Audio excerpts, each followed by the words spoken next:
All right, everybody, we are live for the BU Battle for Boston here in 2026.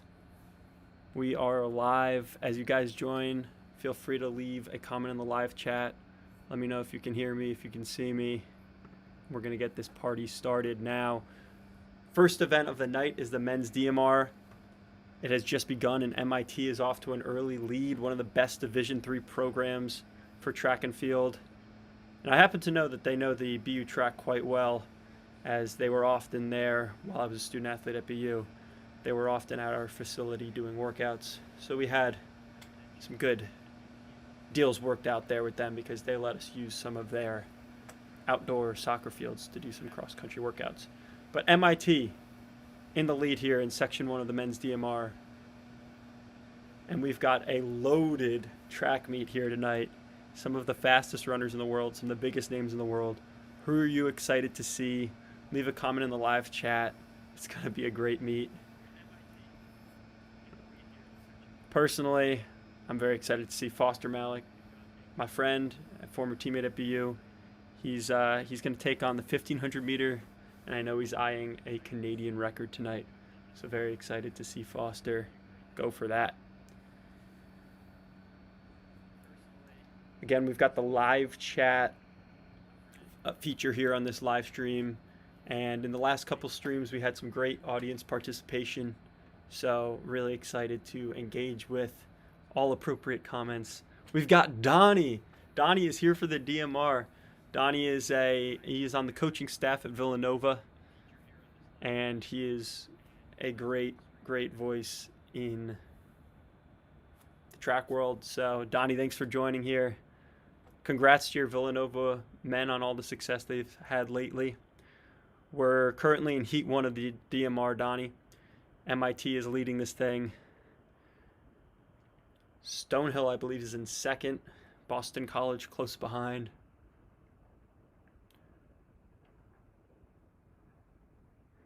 Villanova recently did make some waves in the track world with their DMR. So Donnie is here, back again, watching another DMR here at the BU track. We've got some really exciting events coming up. All right. We're on to the final leg of this first heat of the DMR. Of course, the 1600 leg. Donnie says he is here to see what Villanova's competition is for NCAAs. Donnie, I don't know if you have to worry very much. Your guys are probably the team to beat. Yeah, really great program at Villanova and having a really strong year. Last time we were live, we were commentating a pretty historic race of Villanova athlete Marco Langen winning the 3K at Boston University at the Valentine Invite. Now we're back today for the Battle for Boston. And BU meets never disappoint. So really excited to see all that's going to go down tonight. Excited to engage with you, the audience, as we rev this thing up. There are some of the biggest names in track and field who are going to be competing tonight at BU. And there's no better place to enjoy the action than right here on the Kick, a Runners podcast.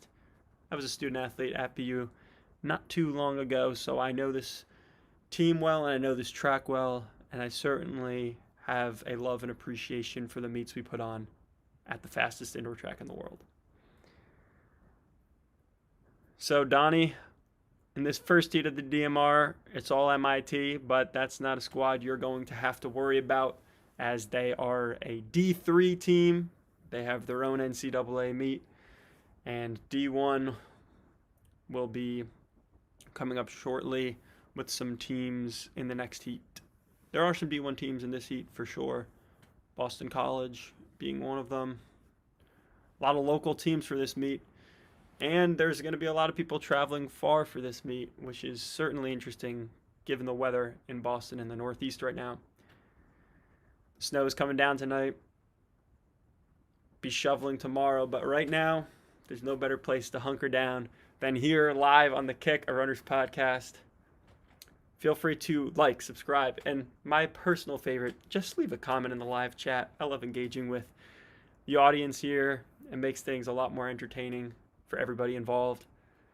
We've already got our leading commenter of the night so far, Donnie. Appreciate you, Donnie. We had leading commenter Ronnie in the first ever live stream, and then Drew Fenton was the leading commenter in the last stream. So let's see who will be the top commenter tonight. DMR is such a fun event. There are 400 meters to go here. MIT is getting chased down in this final 1,600 meter leg.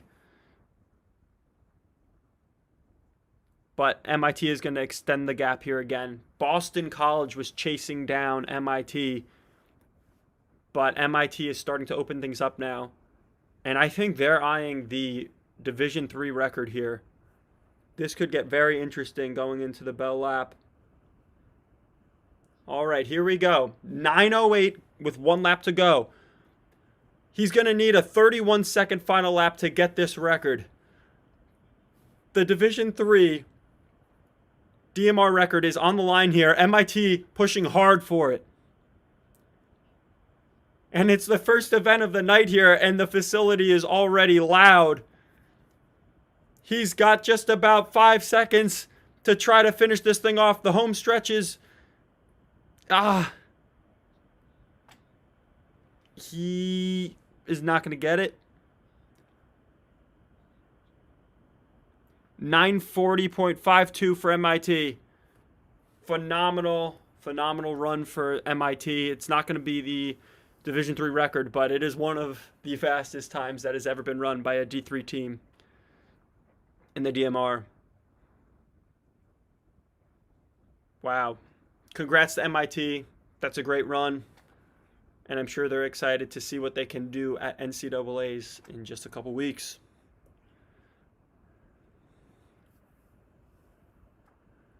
All right, we've got some people joining the live stream here. Welcome. Welcome to the kick.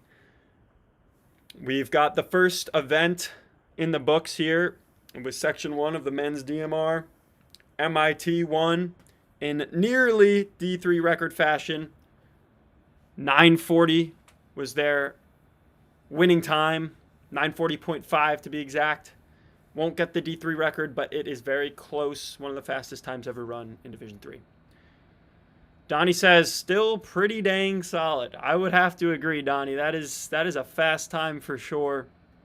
I mean, MIT has always been a solid D3 program, but in just the past couple years, definitely have seen them kind of improve off of their already strong legacy, asserting themselves as maybe the premier Division III track and field program. Certainly in that conversation. So what events is everybody in the chat most excited for tonight? We've got some heavy hitters.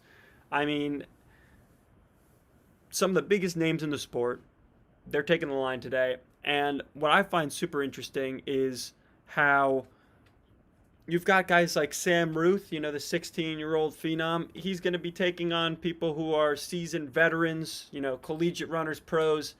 Everybody kind of collides at BU, and especially in this meet, the entries are looking quite exciting as we prepare to get the second heat of the DMR underway here. This is going to be presumably the faster heat of the men's DMR here in Heat 2, and we're going to see things really turn up now. Seeing the runners take the line, the 1,200 meter legs. Looks like Simeon Birnbaum from Oregon taking the line. And we've got some very heavy hitters in this second heat of the men's DMR. We've got Coach Donnie from Villanova in the chat. He's watching to see what the competition is looking like for his Villanova boys, his Wildcats in the upcoming NCAA championship. And right here on the kick, we are going to be providing high energy live commentary all night. And they're off.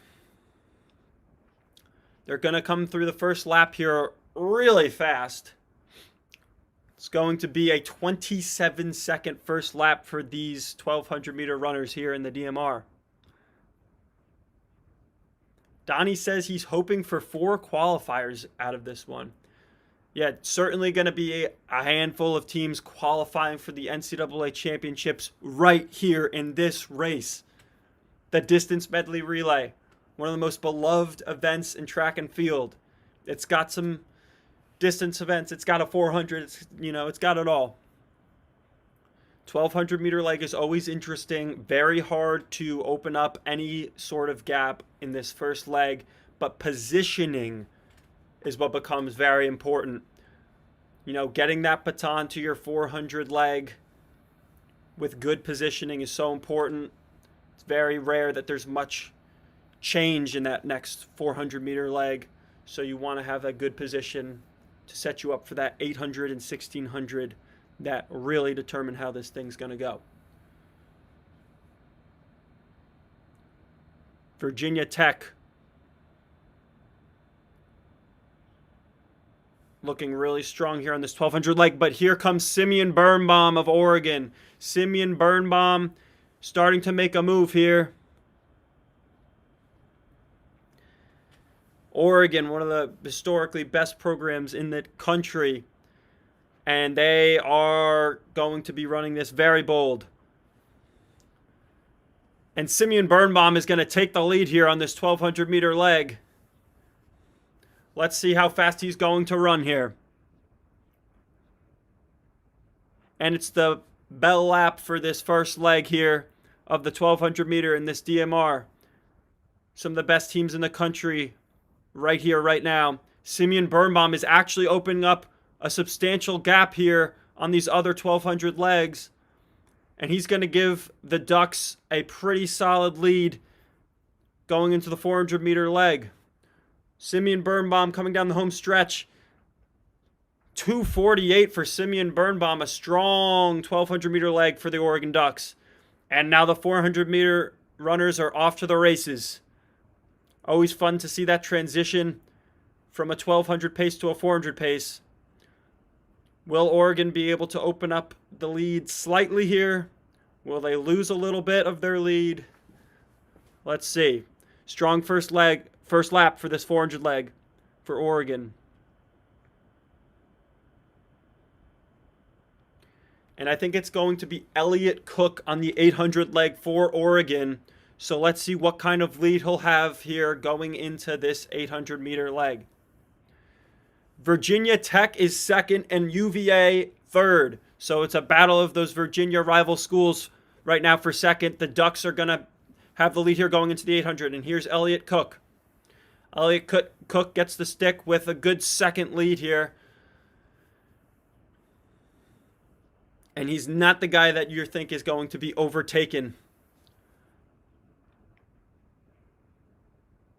So right now it's really a 3-team race between Oregon, Virginia Tech, and Virginia. Oregon does have a solid second lead here with Elliott Cook on the 800 meter leg of this DMR. We've got a question in the live chat. Who's the Oregon anchor if not Cook? That's actually a great question, Donnie. We're going to find out soon here as we're at a lap to go here for this 800 meter leg.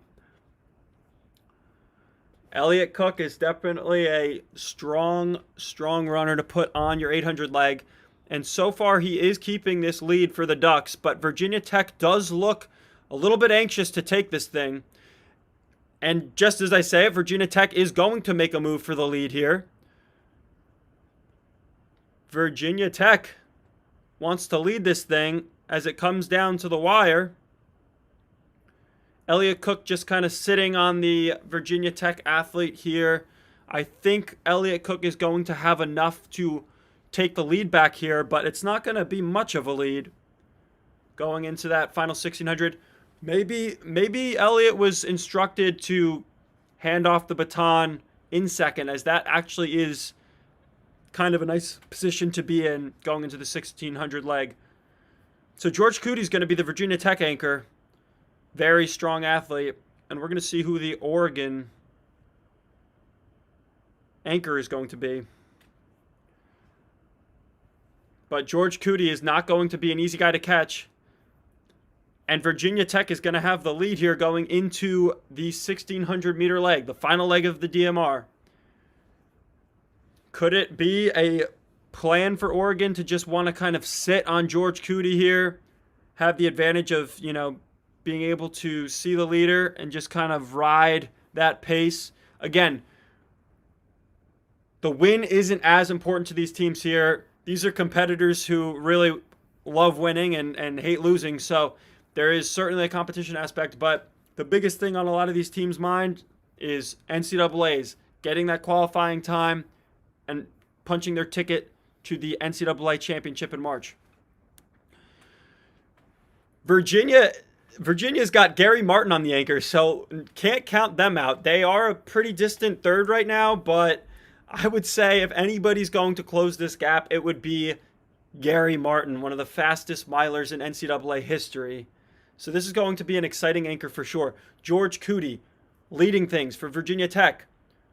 Oregon in second. Gary Martin closing the gap quickly, and he is going to certainly have a shot at winning this thing for his Cavaliers. It's so crucial to have a strong anchor leg in the DMR. I mean, it is just so much more of an impact than the other legs. It's not like a 4x8 where everybody's running the same distance. As we know, the distance medley relay mixes things up, and that final leg is where things really start to separate. Gary Martin is going to take the lead here in this DMR. Moving up from third place are the Cavaliers of UVA.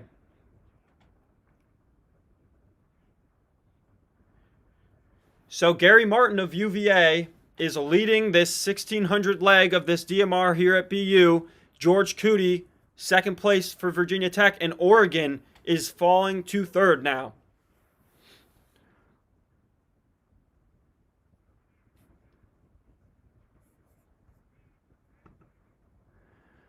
What is going to happen in this anchor leg of the men's DMR here at the Boston University Battle for Boston? It's the men's DMR. Gary Martin of UVA leading things right now. Not the guy you think is going to be overtaken. Very hard to beat Gary Martin in the 1,600-meter distance. But we've got phenomenal athletes from Oregon and Virginia Tech chasing him. George Cootie of Virginia Tech right behind Gary.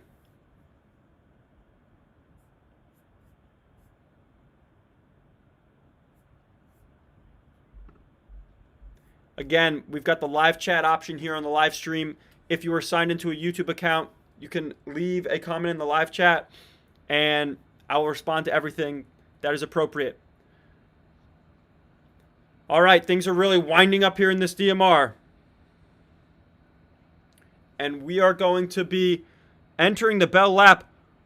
Oregon making a big move to take the lead. I don't think Gary can go with him. Wow. Thomas Pelfrey of Oregon is going to lead this thing. Gary's out of it. George Cootie is starting to close the gap, but it might be Oregon here.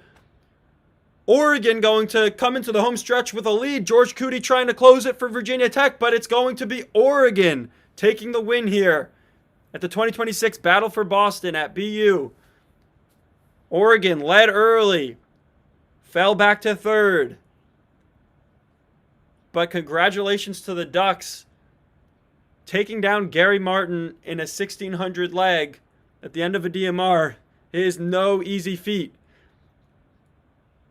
And the Ducks are excited with this one. 9:14.8, the winning time here. Donnie says, bruh, my guys went from number 2 team in the history books to number 5 in just 2 days. That's true. We've got a coach from Villanova in the chat here, Donnie, and he is tuning in to see what the competition is looking like for his Wildcats in the men's DMR. All I can say is it's anybody's race going into NCAAs. When you've got anchor legs like this, all these teams with really fast milers, it's really anybody's race. Gary Martin took this thing. He led the majority of the anchor leg here in the men's DMR. but he just wasn't able to hold on at the end, which is honestly a little bit surprising. Like I said, getting the win here is not essential. The big focus here is these teams want to qualify for NCAAs, but I find it hard to believe that Gary would enjoy placing third in any race. All these guys are competitors. They like to win. And when you're out there, not only is it a time to qualify, but it's a time to get practice and kind of practice your racing tactics, practice your relay tactics. So certainly interesting what went down here. All right, Donnie says, peace out. Glad I could join, but I got to go talk strategy now. Donnie, really appreciate you joining the stream.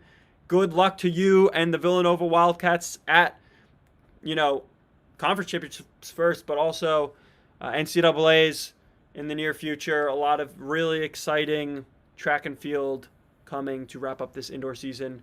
Thank you for joining the kick here, and we will be live until 9 p.m. Eastern time, so feel free to stop by again at any point. Right now, Donnie is the leader in the live chat.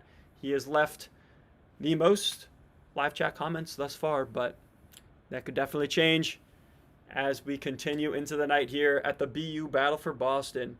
Really, really solid first event here in the DMR. So we had Heat 1 was won by MIT. They were close to the NCAA record in the DMR and for Division 3.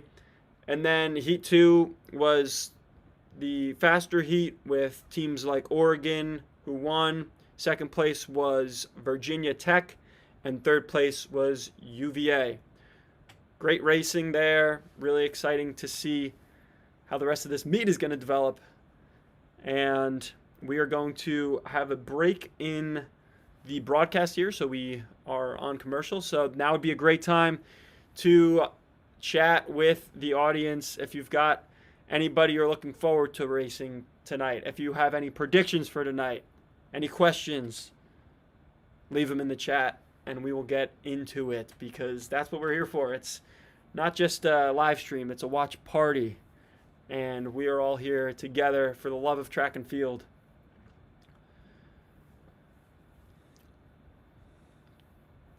No pressure, but feel free to let me know where you're watching from. Are you watching from a place that's getting as much snow as the northeast of the United States right now, or are you in a warmer weather location and not having to deal with the winter storm, the nor'easter that's hitting the northeast right now? So for those just tuning in, we are here reacting live and commentating with the highest energy in the game for the Battle for Boston, one of the most stacked track meets you will ever find. We've only had one event, the men's DMR, and we already saw some of the biggest names in the sport. The second fastest miler in NCAA history was in that. We had Oregon, we had Virginia Tech, we had UVA. I mean, these teams are the best teams in the NCAA, and they're all converging at BU. But it's not just collegians. We've also got high school superstars like Sam Ruth, who will be taking the line in just a bit. We've got professional runners like Foster Malik, who is a Boston University grad. He knows this track better than anybody competing tonight. We're going to have some good times tonight. I mean that literally and figuratively. The environment at BU is just second to none. And they've already had a lot of really great meets there this year. Records have gone down, and we're going to see what happens tonight. Just so fun to watch a meet like this unfold.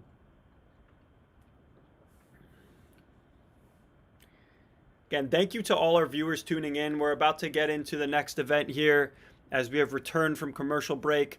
Feel free to share with your friends as we get this thing really heating up. If you're logged in to a YouTube account, you should be able to leave live chat comments, which are greatly appreciated.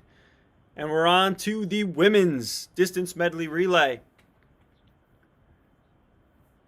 And we are going to have a similar setup to the men's DMR here, where the first heat is mostly Division 3 teams, and the second heat will be mostly Division 1 teams. Both have similar goals, which is to qualify for nationals and get an NCAA qualifier. You know, Division III nationals on the line for this first heat, and D1 national qualifiers on the line for heat 2. All right, D3 heat, unofficially, it's not actually called that, but heat 1 of the women's DMR is underway. And a lot of really strong D3 teams are in the mix here. We've got Connecticut College in this heat. The Camels. We've got a comment in the live chat. What did Wingate run in the DMR? I will check on that. They were outside of the top 3, so they were not really on the screen very much, so I wasn't seeing Wingate, but we can check the result for you right now.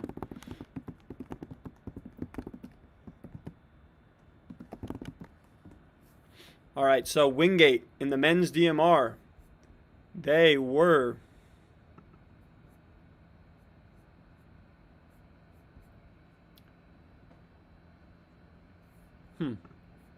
time is not coming up here.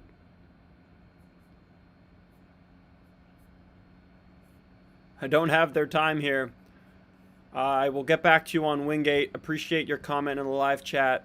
Wingate was outside of the top 3.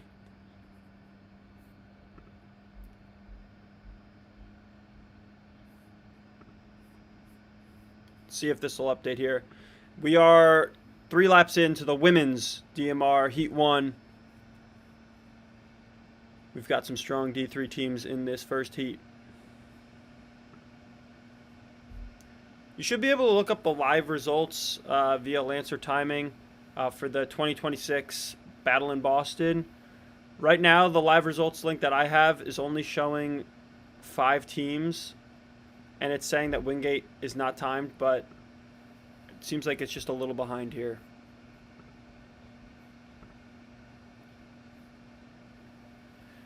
Appreciate your comment and appreciate you tuning in here. We are on the Heat 1 of the women's DMR right now. A lot of D3 teams in the mix. We'll see how things develop. Got 2 laps to go here in the 1,200 meter leg. And things are a lot more separated than in the men's race here. Things really stringing out.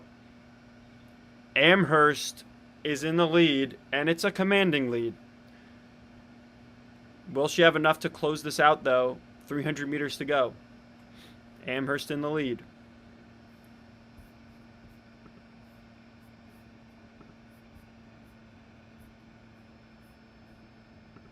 Things can change a lot in the DMR, especially when it gets to that final leg.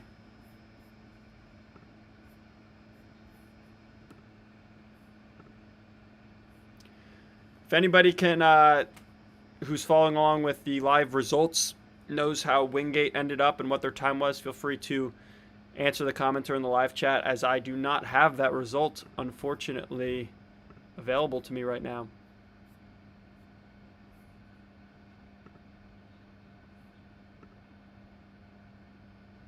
All right, and this 1,200 leg is wrapping up. Williams passes Amherst, and they're going to have a very small lead here in the 400 leg. Amherst trying to take it right back. Amherst 400 meter leg going wide into lane 2 to try to make the pass, but Williams is not going to let it happen. And Williams is looking strong coming through 200 meters here with a lap to go in this leg. Amherst really wants to regain the lead, but it doesn't look like it's going to happen. Williams is starting to look like slowing down a little bit, but Amherst is too. It looks like it's going to be Williams in first here going into the 800 meter leg. Amherst in second, and it is really a 2-team race at this stage, but it ain't over till it's over. We'll see what happens in this 800 and 1600 leg now.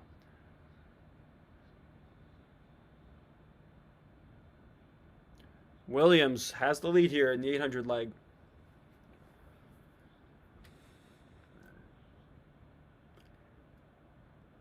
If you are joining us live here, please feel free to leave a live chat comment. Really enhances the experience for everybody involved. Love engaging with the viewers and really appreciate you guys being here. Feel free to like, subscribe, share with a friend. If you don't already listen to our podcast, feel free to do so. We're available on Spotify, Apple Podcasts, iHeart, and Amazon Music, as well as right here on YouTube. So lots of places to follow, subscribe, keep up with what's going on. We're also on Instagram, not full episodes, but have a strong presence on Instagram to keep up with everything that's going on. Our guests who we are so lucky to have here on the Kick. And Williams is going to really turn things up here in this 800 leg.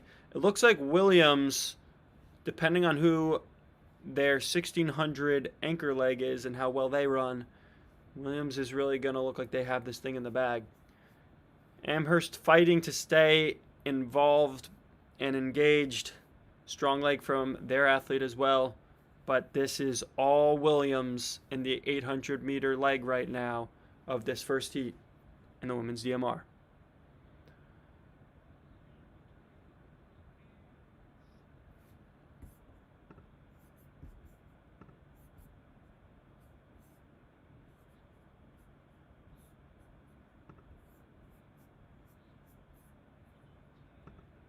So MIT is, I think, in third here.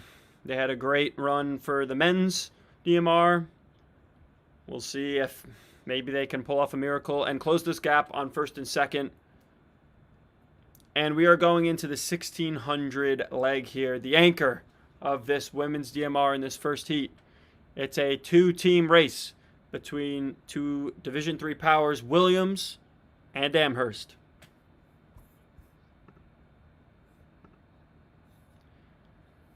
Boy, I am really enjoying watching this DMR unfold, such a fun event, but I can't help but think about how excited I am to see all of the elite racing that lies ahead tonight. Who are you most excited to see race? Do you think anything's crazy is going to happen? Do you think records are going to go down? National records, world records? I don't know. It's all on the table when it comes to a BU meet like this.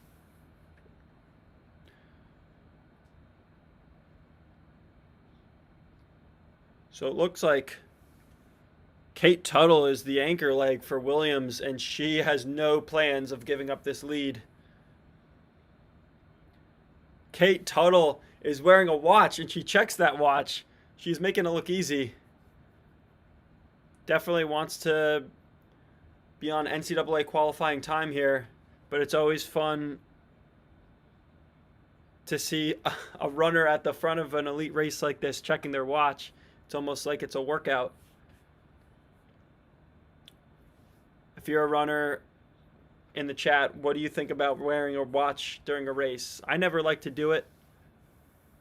I like taking the watch off for races and just competing, but I do see in this particular situation why Williams might be interested in really watching that clock.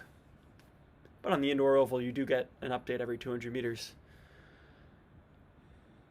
All right, so Williams is going to really take control of this first heat of the women's DMR. They've had a lot of strong legs, but Kate Tuttle, the anchor here, is really extending this thing.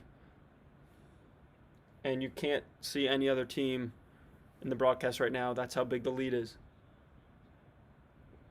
And she is halfway through her leg here with 800 meters to go.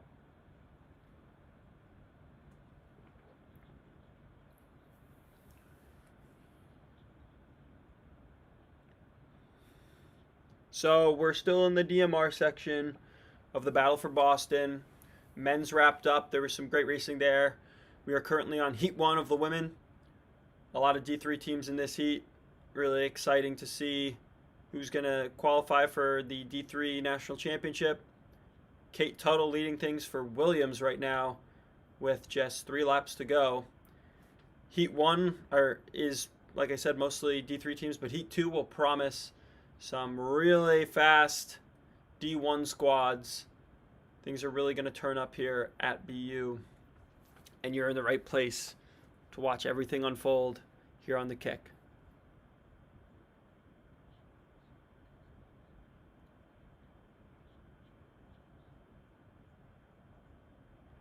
And it looks like Williams is certainly going to punch their ticket to D3 Nationals here with this DMR performance.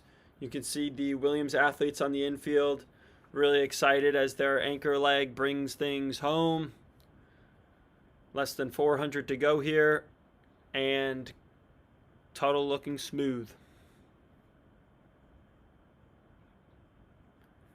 Kate Tuttle, really strong anchor leg here.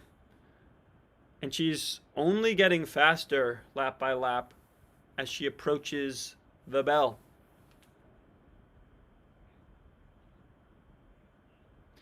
Kate Tuttle has a 4:48 mile PR, so it's no wonder she has taken such control in this women's DMR in this anchor leg.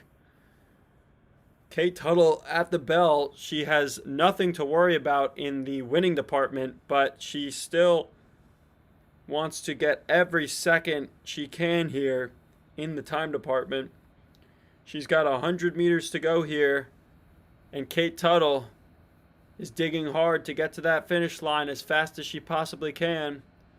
And she's going to guarantee that her Williams squad will be at NCAA D3 Nationals.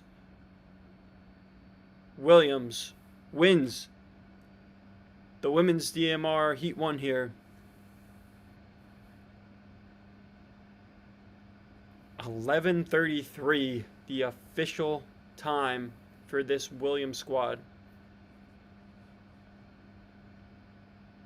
And that's the third fastest time ever in Division 3. 11:33.97 for Williams. That's third all time in Division 3.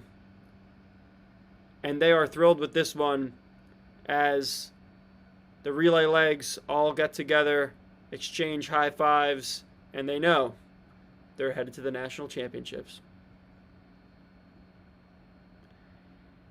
And in just a moment here, we are going to get into the fast heat of the women's DMR here at the 2026 Battle for Boston.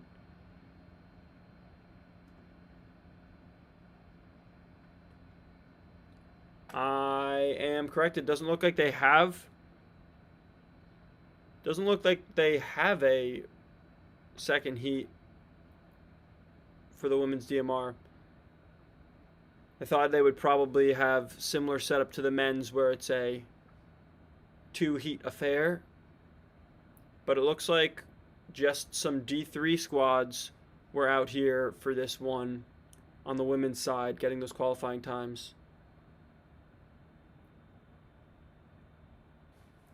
Unclear what's going on as we are at commercial, but I did not see them prepping for a second heat of the women's DMR. So perhaps that was all we had here.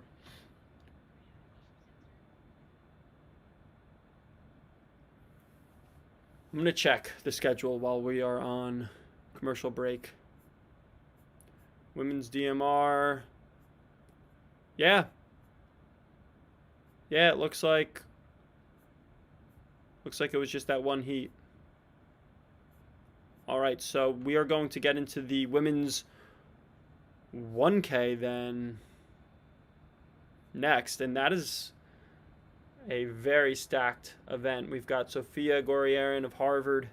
She knows this track well. She ran here a lot in high school, and now she's just about a mile away at Harvard, so she frequents the Track and Tender Center at BU. We're on commercial break right now, but according to the schedule, it should be the women's 1K up next here as we get into the individual events at the Battle for Boston.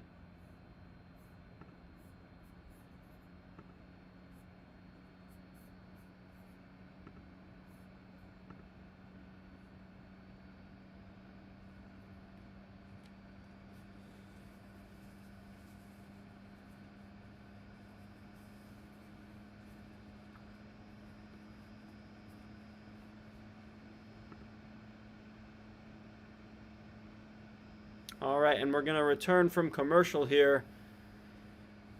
And the women's 1K is going to be the next event on the track. Pretty small field here. It looks like there's only 4 or 5 women taking the line. Make that 3. Just 3 women taking on the 1K here, but they are 3 very fast women. 2 from Harvard and 1 a pro runner for Saucony.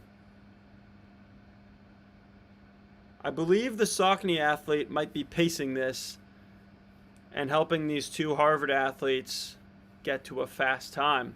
Sofia Gorriaran, obviously world famous in the track world as a middle distance superstar, was electric in high school and took her talents to Cambridge, Massachusetts, and currently a Harvard athlete.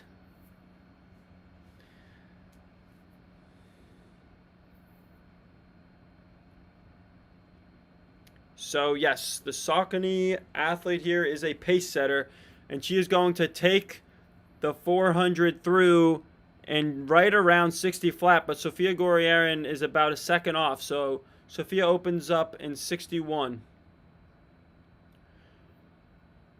Sofia Gorriaran looking to try to close this gap on the pace setter from Saucony.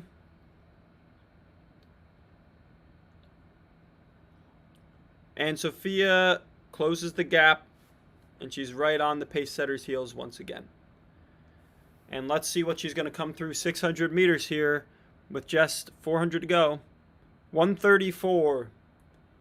134 low for Sofia Gorriaran. That's a really fast 600 split. And the Saucony pace setter is going to step off now as Sofia Gorriaran has 300 meters to go here in this 1K. We could be witnessing something very special as Sofia looks strong here. Sofia is turning things up now.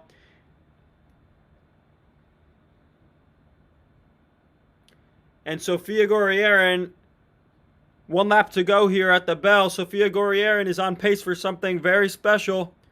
They've got the pace lights here now at BU, and she is right with them. The national record is 238.45. Can Sofia Gorriaran beat that? She is only picking up the pace here. Crowd is going wild. Sofia Gorriaran coming the home stretch. 35, 36, 37. I think that's a new national record for Sofia Gorriaran. Wow, Sofia Gorriaran of Harvard sets a new national record in the 1K, running 237.7. What a special run for Sofia of Harvard. Always love to see that. While I was a student athlete at BU, Sofia was often racing at our track as a high school athlete. Her older brother was actually on the BU team. Max was a teammate of mine for a couple of years. And we all kind of hoped maybe Sofia would take her talents to Boston. She took them to Cambridge over at Harvard, but she is still quite frequently at the BU indoor meets. And this one will be one to remember as she sets a national record in the 1,000 meters.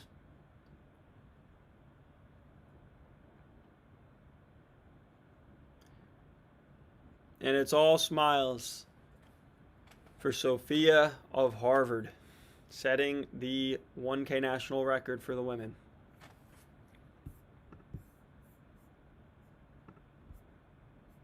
So to answer an earlier question in the chat, Wingate placed 7th in the DMR, and their finishing time was 9:29.6.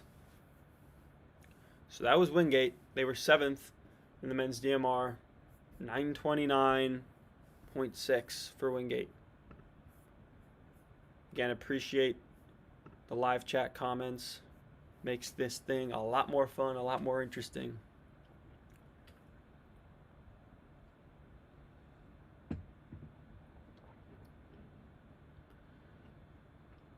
And things are only going to heat up now after that. We just saw a national record go down. Sophia Gorian of Harvard. And I spy Foster Malek warming up here on the infield as we prepare for the next event here at the Boston University Battle for Boston. It's going to be the men's 1,500 meters. We've got Wes Porter of Under Armour. He's going to be pacing things for his teammate Foster Malek. Foster looking for a Canadian national record here. No, he's disappointed about how his country performed in the Olympic men's hockey final today.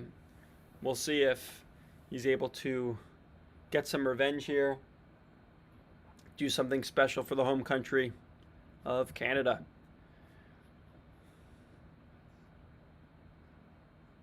Foster, a very experienced athlete on this track. He ran for 6 years as a BU athlete. I was teammates with him for 5. That eligibility from COVID allowed us to stick around on the NCAA scene a little bit longer. And Foster has run more laps on this indoor track than anybody else competing at the meet today. I can promise you that. So Foster signed with Under Armour and has had a phenomenal start to his pro career in just his first year here. Recently ran a mile PR of 3:51. But he won't be alone here in this men's 1,500. A lot of strong athletes here going to be taking on this 1,500.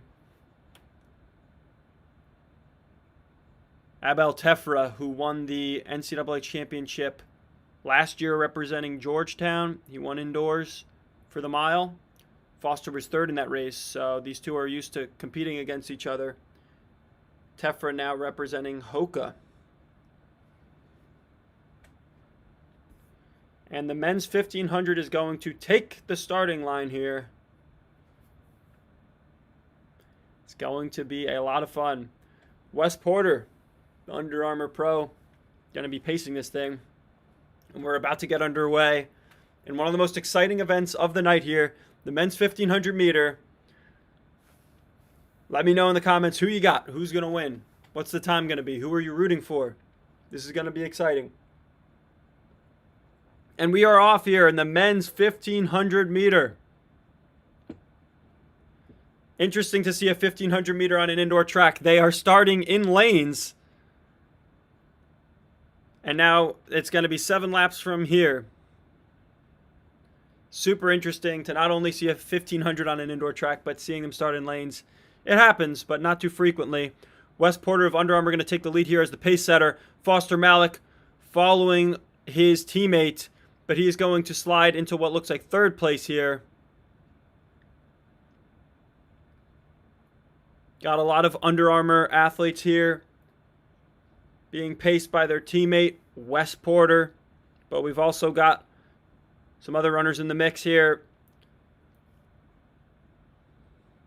So Wes Porter's going to take this thing out hot. He knows that his teammate, Foster Malek, is trying to get a Canadian national record in the 1,500 meter here. Foster Malek sitting in third. Foster has been a guest here on the Kick a Runners podcast. Check out that episode wherever you listen to your podcasts.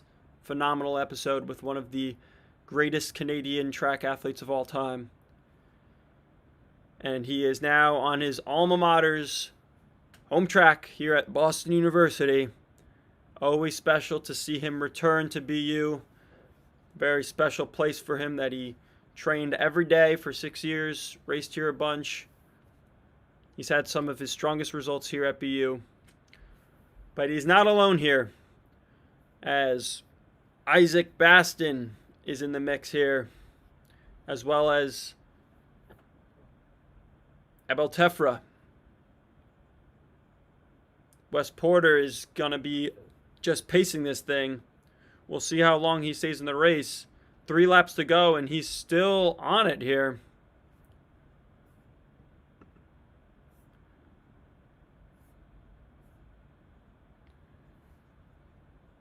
Cooper Cawthra, Foster's teammate of Under Armour, is right with him.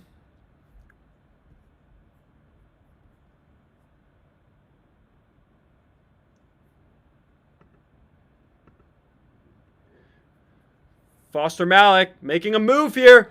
Oh no, Foster makes a move to try to pass, but Wes Porter steps off the track. Bad timing. I don't know if Foster knew that Wes was going to be done with his pacing duties at that point. Stumbles, probably loses a second. Foster doesn't look happy, but he's going to charge now.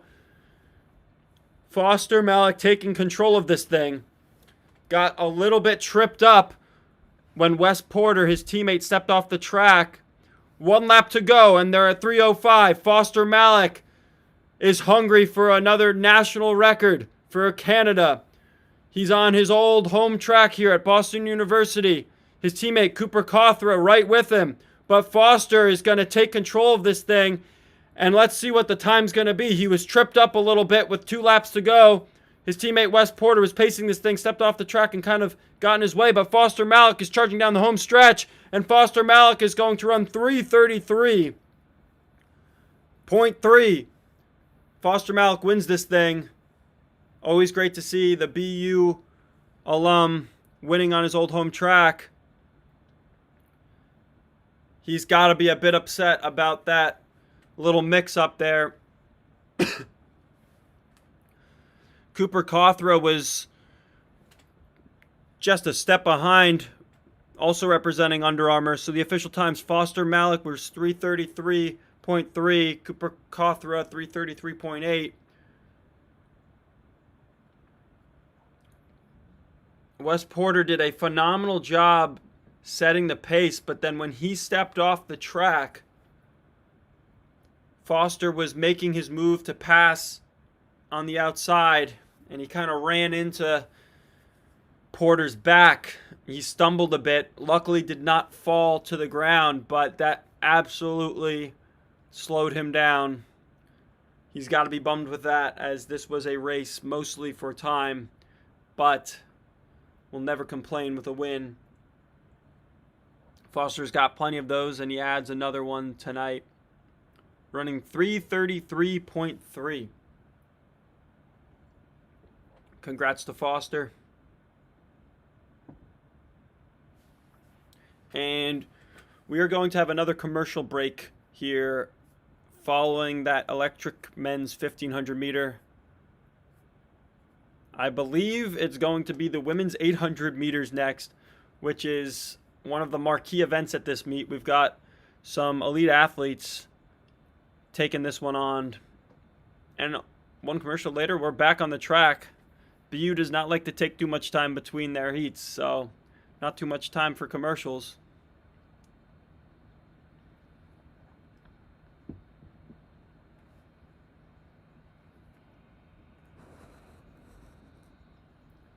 All right, so in just a few moments, we are going to get this elite women's 800 meter underway.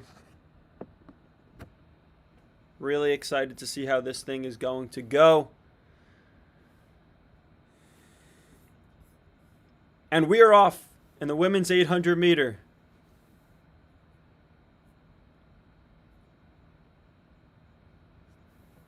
We are underway in the women's 800 meter. This is section 1 of 3 here. Claudia Kazmierska of Nike is in this heat.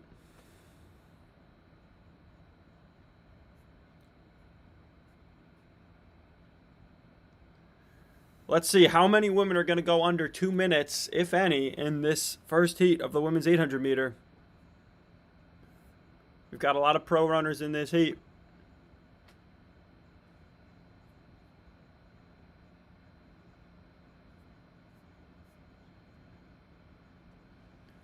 And these women are already in single file formation. Tough to be in the back of that train in a race as short as the 800 meter. Coming through 400 meters in 57. They are out hot. 800 meter typically run that way. First 400 run a little bit faster. Let's see how these women can hold on. Kazmierska's in second. Allison Andrews-Paul making a move.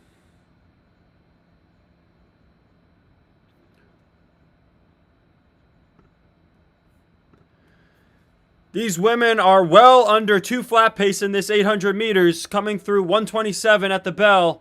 Let's see how this final lap unravels here.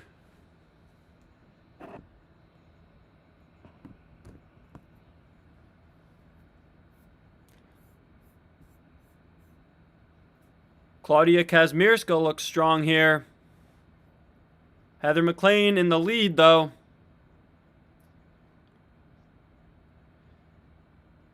And it is going to be sub 2 for the winner here.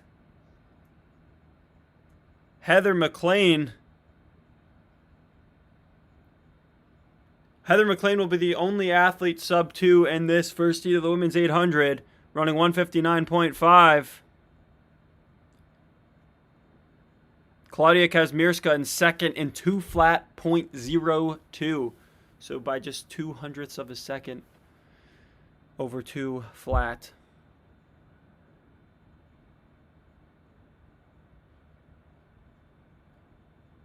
We just recently saw a world record in the women's 800. Really great season this year for the 800 on the women's side. And another sub 2 there in the books with Heather McLean. As we are going to get into 2 more heats of the women's 800 here at the Battle for Boston.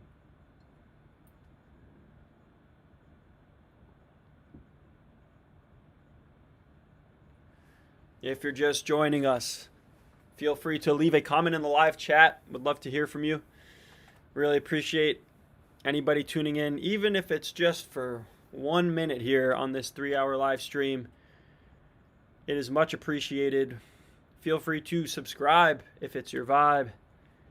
It's free. It's a great thing about the Kick is it is free. Watching the live stream of the race footage today would cost you $30 a month. It's great coverage, but if that's not for you, this is a place to be. Here on the Kick, all of our episodes on the podcast are also free to listen to on Spotify, Apple Podcasts, iHeart, Amazon Music, and right here on YouTube. Also follow us on Instagram for updates of what's going down. Maybe you found this live stream via Instagram as we promoted it earlier today. But however you found us, very much appreciate you joining here on the Kick. Section 2 of the women's 800 is underway here.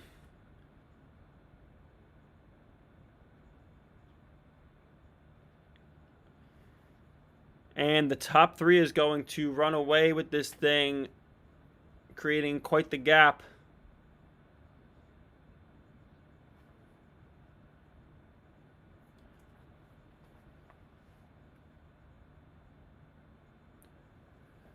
Now, they've just confirmed that Foster Malek's 3:33.3 was indeed a Canadian national record for the 1500 meter. So congrats to Foster.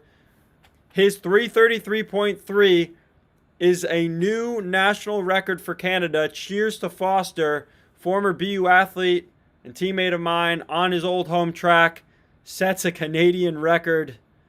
I guess he avenges his country for their loss earlier today in the men's hockey championship at the Olympics.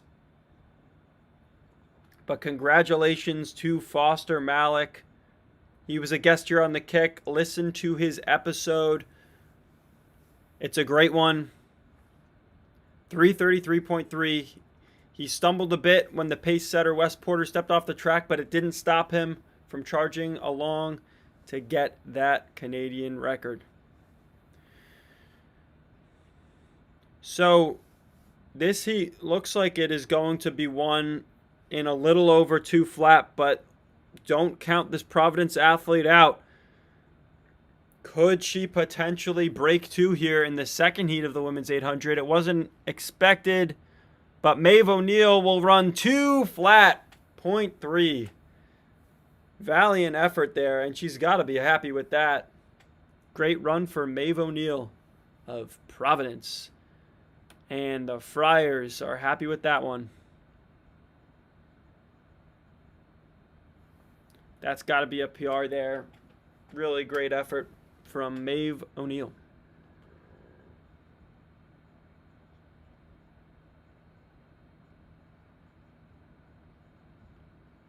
You know, Maeve O'Neill of Providence there just closed in 30 seconds for her final lap. I think a sub 2 800 is definitely in her future. Being able to close like that, it's a good sign. As most people in the final lap of the 800 might be slowing down, struggling a bit. Similar to the home stretch of a 400 in that way. So one more heat of the women's 800 here. And let's see the entry list here. I believe we've got some D3 athletes in here.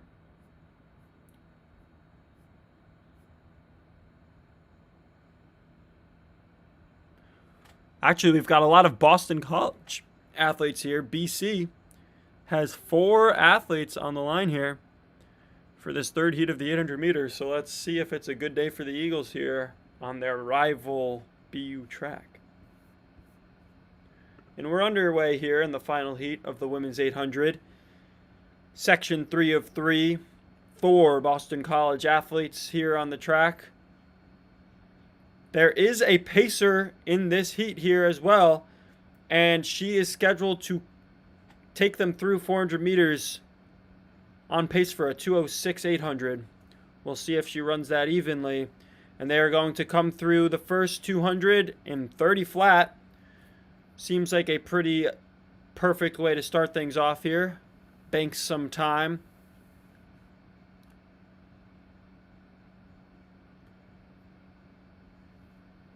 So let's see how fast these women will run in the final heat of the 800 meters here. A lot of BC athletes, the BC pacer, definitely a heat where they wanted to get some PRs here. So the pacer will take them through and step off 62 seconds for that first 400. This heat was meant to go 2:06 pace ideally, and I think these women all have a chance, as there are 5 women make that, yes, 5 women in this heat, and they are all still together running strong in this difficult third lap of the indoor 800.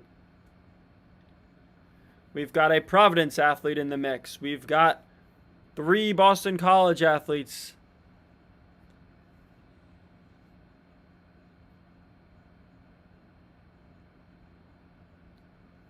And we are going into the bell lap here. And all of these women look strong. I think they're all going to be on pace to run faster than the goal time of 2:06 for this heat. And here comes Hall of Providence. Really strong finish for Hall. 2:07 will be the winning time for Hall as everybody follows close behind. So pretty much 2:07, 2:08 for everybody in that heat. They banked some good time, but that positive split in the 800 does make it hard. Really solid. Really solid heat there for the final heat of the women's 800, and we are going to get into the next event here shortly, which is going to be the men's 800. And this first heat, section 1, is going to be the fastest heat, featuring Thomas Cohen of Boston University, superstar mid-distance runner and my old teammate. Thomas Cohen has been lowering the school record at BU race after race. Will he do it again here tonight? And we've got maybe a false start there or something, as the double shots to call these men back. What happened here? Hate to see that happen. At least nobody fell or anything, as the athletes are called back to the starting line here. Again, this heat 1 of the men's 800 meter going to be blazing fast. We are less than 2 minutes away from something very special potentially happening. Thomas Cohen of the Hometown Terriers is on the track here, and they are off. Thomas going out strong.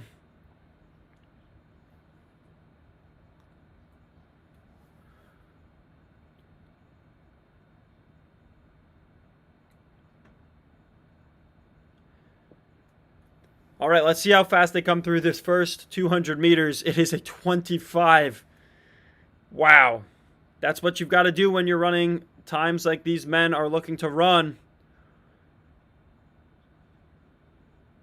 We've got pro runners in this field. We've got collegians all looking to do something special in this 800 meters. Thomas Cowan in 4th. But one of these guys is a pace setter, so he's really 3rd. And they're all coming through in 51 high, 51.7, the official split for the leader of this men's 800, Heat 1. Thomas Cowan in 3rd.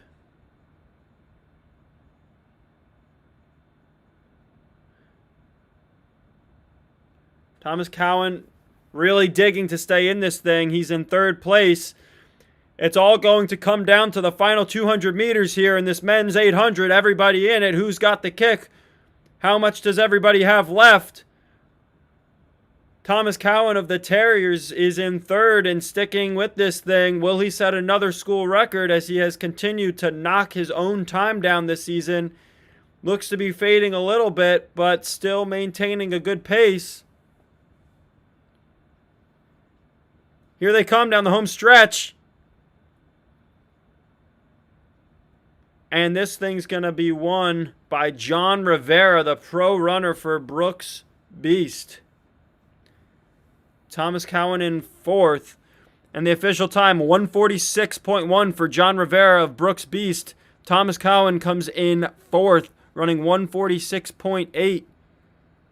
Just a phenomenal time again.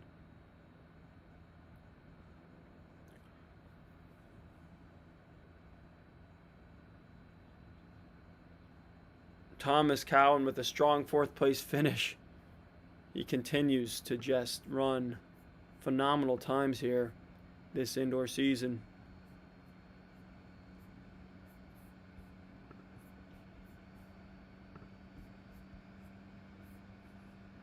And he too is going to get underway right away here. No commercial break here. Always nice to see.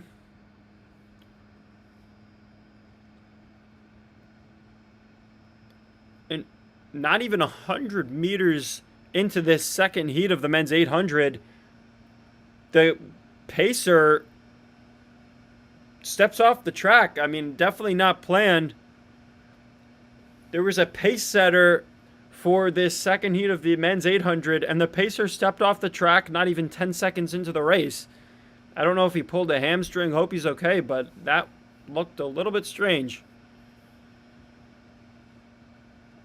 But the show must go on. These athletes expected to have a pacer. They don't have one. They're going to have to do it themselves.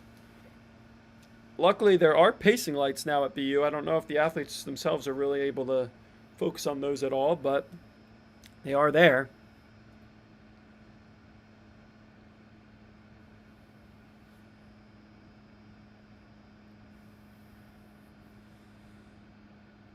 Brandon Kidder in this heat looking really strong.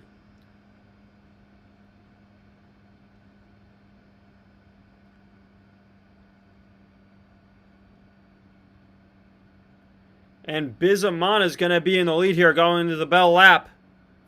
It's anybody's race, though. 3-man race. Beatty going to try to take this thing, but Bizamana holding on. It's a 3-man race coming down to the line here. Wow. Not a lot of room to work there for these athletes coming to the home stretch. Came down to who had the best positioning. And Bizamana is going to win in 146.7. Brandon Kidder kind of got messed up there. He had a chance to maybe win this thing, but ends up in 3rd because he got blocked. Another strong heat of the men's 800 there, though, regardless.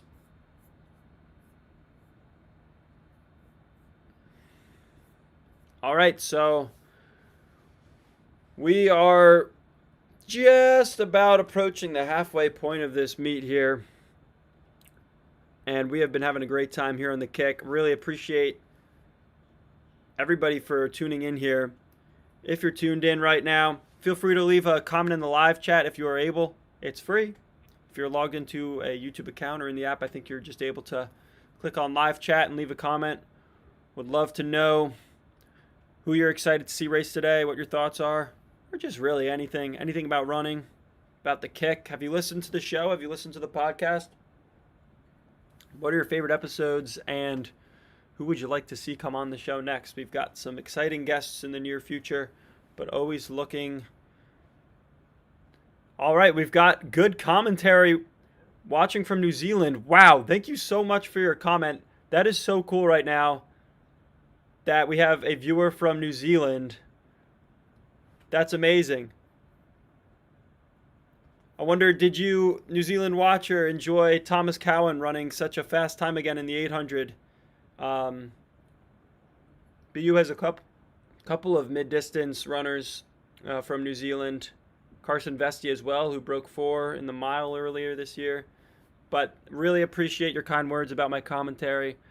Love doing this, learning as we go. This is just my 3rd time ever being live, but I really appreciate it. And we're going into the 3rd section. There's going to be 4 sections of the men's 800. So this is section 3. And this heat looks primed to be another fast one. BU meets are not like other meets in the sense that there's big drop-offs between sections. At BU, you could win out of heat 3.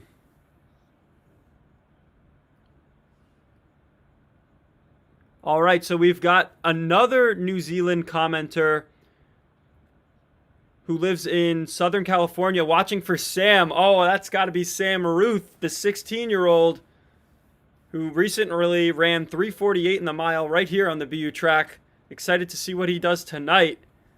So cool that we've got some New Zealand natives in the chat here.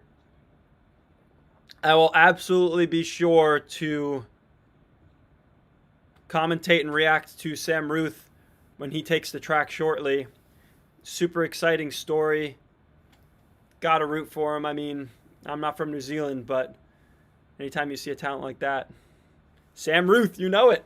All right, we've got multiple people tuning in here in the live chat who are here for Sam Ruth.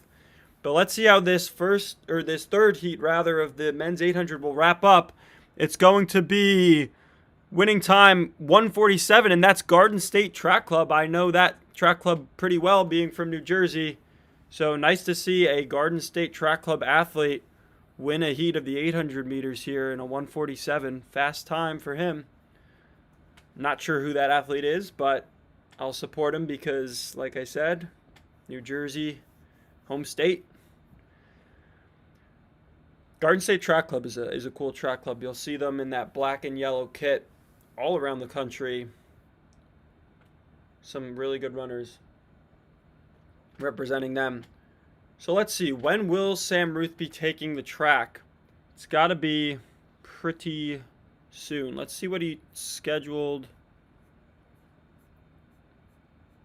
So it's 7:18 p.m. right now on the East Coast.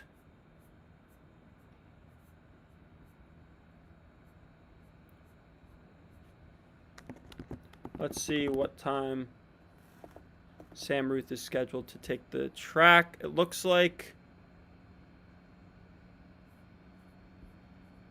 I don't know what time. It should be coming up in about a little less than an hour, hopefully. So we've got a lot of New Zealand commenters in the chat. That is so awesome to see. Yeah, so Thomas Cowan of New Zealand, he's a middle distance runner at BU. He's shown a lot of improvement here in his sophomore year at BU. And he's actually run the school record in the 800 meters for Boston University and the Terriers. So really exciting storyline there. And he's a great guy. I was on the team at BU last year, so I had 1 year of overlap as his teammate. And it was easy to see from early on that he was going to be a successful runner. for the Terriers, and it's been really cool to see how quickly he's developed as just a sophomore. New Zealand on top. Little Sam Ruth races at 2:30 p.m. New Zealand time. That's so funny. Yeah, we are not on the same time zone, but that is true. That's so cool to see. I mean, how exciting for a kid like that. Not only is he really fast and promising as a 16-year-old, but he's got a great head on his shoulders. I've listened to him speak as well as his dad, and they just seem to have a great attitude about all this. It's not easy to navigate being, a prodigy in the sport.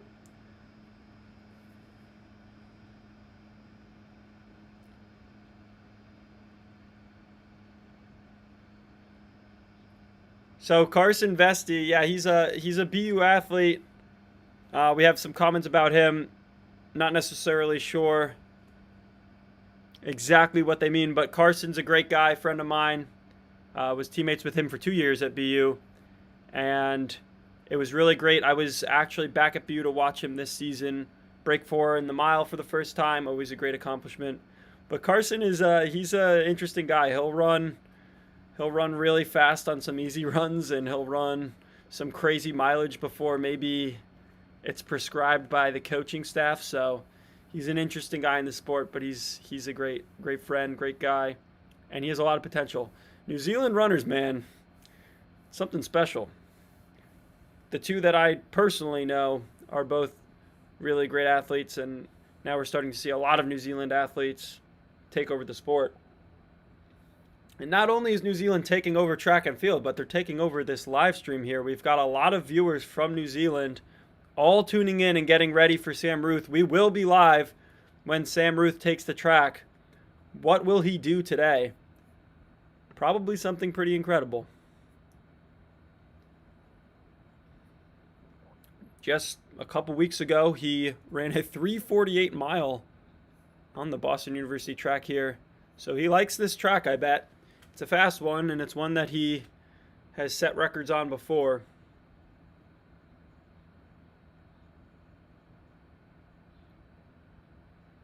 Really appreciate all the viewers from New Zealand saying it's Monday here. That's funny. It is still Sunday on the east coast of the United States. There's actually a massive snowstorm coming through the northeast of America right now. So people are gearing up to be shoveling tomorrow morning because it's expected to be well over a foot. There's been estimates of 18 to 24 inches. We'll see if that comes to fruition. As we wrap up the men's 800s here, we will now move into the women's 400 meters. So some sprint action, not generally what BU is known for. The distance events tend to be the ones that are the more elite fields, but that doesn't mean elite runners can't take on the sprint events here. And it's always fun to watch athletes tear up this track. Being a BU athlete, they actually told us that 27 seconds per lap was like the ideal pace to run based on the physics of everything. So that was kind of cool. It was always fun. We practiced there every day. So doing workouts on the BU track, we would get to do 400, 200s, some faster stuff. And it was just so fun running really fast on the track. So this 400 meter heat 1 of the women's 400, it's going to be fast. And it looks like the winning time is going to be 55.5 for the Bridgewater State athlete. Some sprinters getting in on the action here at BU. But we've got some really exciting distance events coming up. Want to shout out former teammate and friend of mine, Foster Malik, for setting the Canadian record in the 1500 meter earlier today. He ran 3:33.3, but honestly, it could have been faster. He got tripped up a bit with around 400 to go and still ran a national record. If you want to learn more about Foster Malik's incredible story, he was a guest right here on the Kick, a Runner's podcast. You can find his episode here on YouTube or wherever you listen to your podcasts. We're on Spotify, Apple Podcasts, iHeartRadio, and Amazon Music. So lots of places to tune into the Kick. I wonder if we have any New Zealand listeners of the podcast. That'd be really cool. But we certainly have a lot of New Zealand natives in the chat here and tuned in to watch, especially Sam Ruth, who will be coming up soon here at the Battle for Boston. Really excited to see how Sam runs tonight. And I know his New Zealand fans are probably even more excited than me. Love to see the support of their countrymen. Wow, I really appreciate that. Somebody just said in the comments that they just followed on Spotify and are excited to listen. That means a lot to me. I do my best to have great guests who have great stories and be able to share them. Love talking running, but most of all, love sharing runners' stories. So gaining another follower on Spotify is huge. Really appreciate you. I would shout out your name, but your username is a little unpronounceable. But know that I appreciate you very much. Enjoy the kick, a runner's podcast. Maybe I'll have to have some New Zealand athletes on in the near future. I certainly would be able to get Carson or Thomas from BU on in a jiff. Go Will. Will you be going to the pre-classic? Man, I wish I was going to the pre-classic. All right, so Courtney is actually the name of the commenter who just subscribed or followed rather on Spotify. Courtney, thank you very much. It is much appreciated. It looks like we might set a viewership record here on the kick for total viewers. We're on pace right now. This is just the third ever live stream on the kick. And we've got some great live chats here, mostly from the New Zealand community.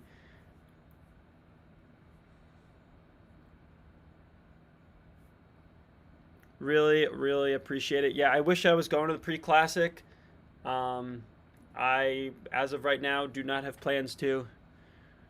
But I have been to some pretty cool meets in Oregon where, Steve Prefontaine's home.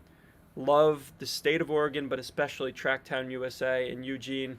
The last 2 years I was at the NCAA Division I National Championships. We've got a Go Foster in the comments. Absolutely. Love Foz. That's my old college roommate right there. Running on his old home track and winning the men's 1500 meter, setting a Canadian national record. It's a pretty cool time too, 3:33.3. It's got to be good luck. Like I said, I think he would have been 3:32 if he hadn't tripped up there. Unfortunate moment in that race. Wow, somebody commented that they just found the podcast today and will be back. That is awesome. Thank you for sharing. I'm glad you found the kick. We love to talk running, and we've talked to some of the fastest athletes in the world already. We're about 13 episodes in with some really exciting guests on deck. Most recently, we had Will Sumner. Was the latest episode. Really great episode. And Angie Lala says that I watch a lot of U.S. track too, not just New Zealand. Love to hear that. Yeah. I mean, there's a lot of New Zealand runners in the U.S., whether it be in the NCAA or Sam Ruth, who's been on his tour here while he's in the States, racing a lot in the American scene. So it's really cool. I love seeing the international athletes mix it up. It just makes things so exciting. I know the NCAA is unlike any other collegiate running scene in any other country. So really cool to see people come from all around the world to compete at the NCAA level. Yeah, U.S. track is on fire right now, and that's been really fun to see. We've had some of the leaders of, the U.S. track scene. Like I said, the most recent episode was Will Sumner. He's been injured for a bit, but he is one of the most promising young 800-meter runners in America and in the world. He won NCAAs as a freshman before going pro for Adidas. He won the 800 meter in 1:44. He did so with a negative split. Ran the first lap 53 seconds and the final 400 in 51 seconds. Really, really exciting story developing with Will Sumner as he returns from injury right now. But you can learn more about that on the podcast. Available on Spotify, Apple Podcasts, wherever you listen to your podcasts. Right here on YouTube as well. So really appreciate everybody tuning in. Shout out to New Zealand. We've got a lot of New Zealand supporters here, and I'm really excited to get into some more distance events. We're on the 400 meters right now. I don't know much about the particular athletes who are racing these 400s, but really fun to see these athletes setting PRs at what I think is the fastest track in the world. I am biased as a BU grad.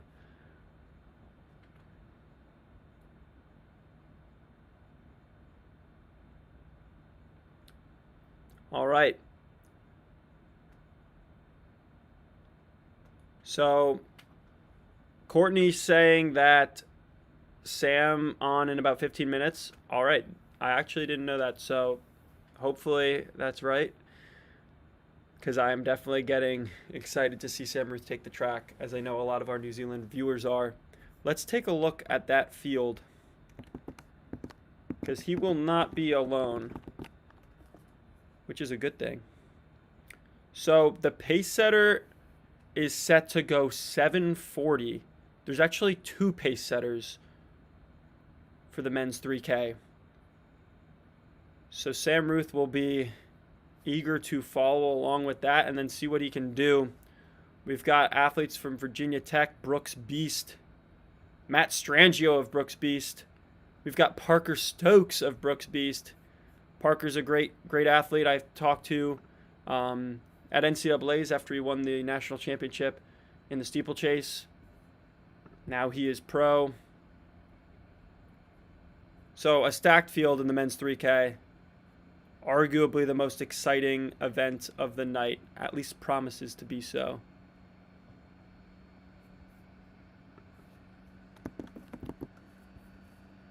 So Sam Ruth set to take the track soon in the men's 3K. I said Wolf there. I think I was thinking about Parker Wolf will be racing the 5K later tonight. Also another really exciting event. Some great runners in there. Woody Kincaid will be taking on the 5K. But Sam Ruth will be up first in the 3K, which will be paced to 7:40, but that doesn't mean it won't get won in an even faster time. You never know.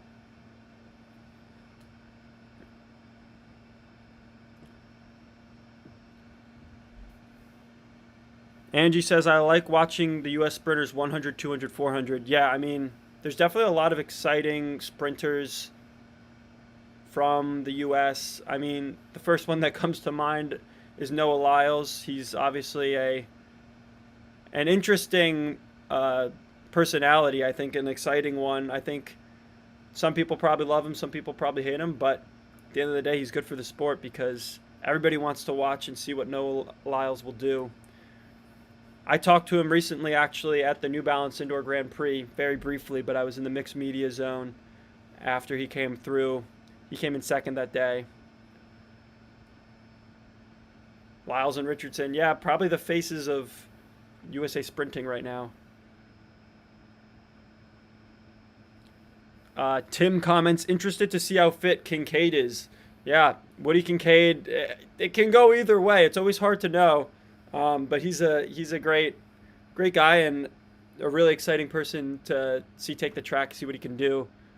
We've got a question in the chat. Does Tracksmith sponsor any of these athletes? I see Bandit is a smaller brand, but sponsoring some runners.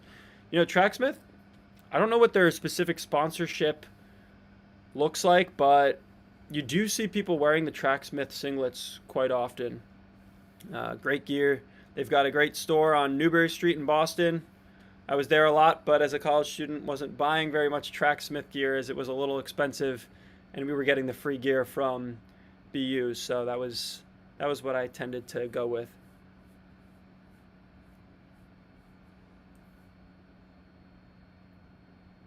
Oh, okay, so Sam Tanner, that is in the mile. Right, okay, so We've got Sam Ruth in the 3K, but we've got Sam Tanner in the mile. That's going to be exciting to see. Somebody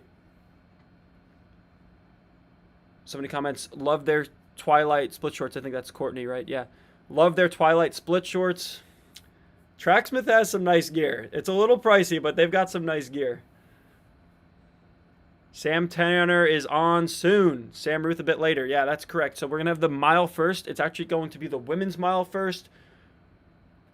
And things are going to really heat up here. So we've got Shannon Flockhart from New Balance is in this women's mile heat.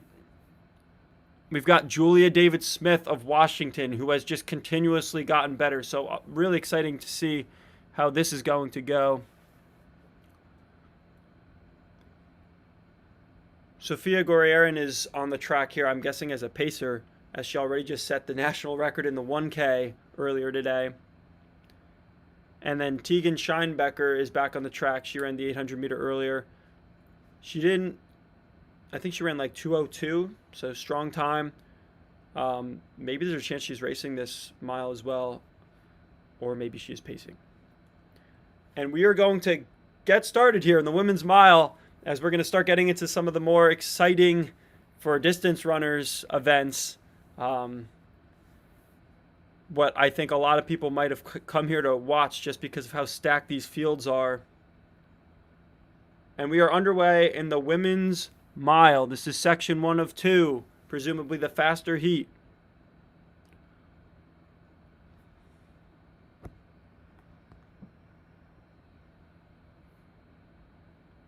Yeah, so Sophia Gorierin is going to pace this thing, the Harvard athlete. She's got to be on cloud 9 right now, having set the national record in the 1,000 just about an hour ago. It's a good feeling when you get to just pace something and you already, accomplished what you wanted to accomplish earlier. But there's also a little bit of pressure when you've got these elite runners all counting on you to pace things well. So they're coming up on 400 meters in here. And Sophia is going to take the field through at 67 seconds. I think that's perfect pacing for what these athletes are looking to do. 67 would be a 4:28 mile. Again, there's that extra 9 meters, so they actually have run 409 meters when they got to that split. Could be on pace for something a little bit faster. What do you guys think this heat's going to get won in? Women's mile. We've seen some fast women's miles in the last couple weeks. NCAA record went down. Riley Chamberlain of BYU set the new NCAA record in the women's mile. Her teammate, Jane Hennegren, was close behind. And Wilma Nielsen, watch out for her. That effort was incredible. She ended up 3rd, but she was sticking on Ellie St. Pierre that entire time, who was running 4:17. So Wilma did fade a bit at the end, but she was really going for it. Let's see how this women's mile develops. They come through 800 meters at 2:12. So on a great pace here. Tim predicts 4:25 for the win here. 4:25 would be a great time for the win here. Another great year for the women's mile. A lot of fast times. Let's see what happens tonight. Tegan Scheinbecker is still pacing, but she's going to step off shortly. 3 laps to go here. Tegan steps off the track. And now it is a race. No pacers are left.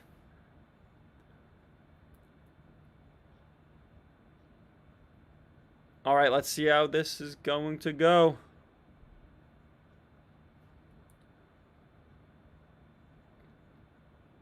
Cochran of Washington is in the mix here. She's the leader for the collegians.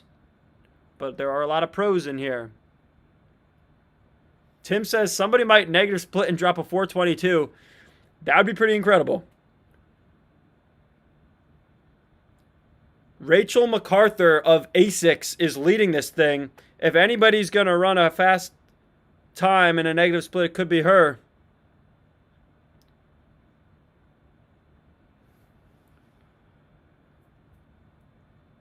Things are heating up here. They're going to be approaching the bell lap. And 200 meters to go. We'll get the split for you as they come through. 3:54 with 1 to go. Rachel MacArthur, the rest of the field about a second back. Rachel MacArthur really fighting to stay on this pace. The chase pack is coming in hot.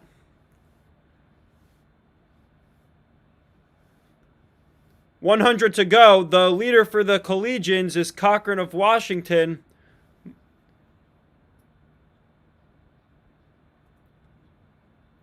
And let's see what the time's going to be here. They're headed for the home stretch. Nobody's going to catch the leader. A bunch of athletes are going to be under 4:30 here. And the winning time is going to be 4:27.5 for Rachel MacArthur. Maya Cochran, 4:29, so sub 4:30 for the collegian of Washington. Julia David-Smith, her teammate, wasn't able to hold on, ran 4:35.8, a respectable time, but I know she was looking for more. A Boston College athlete was in 6th there.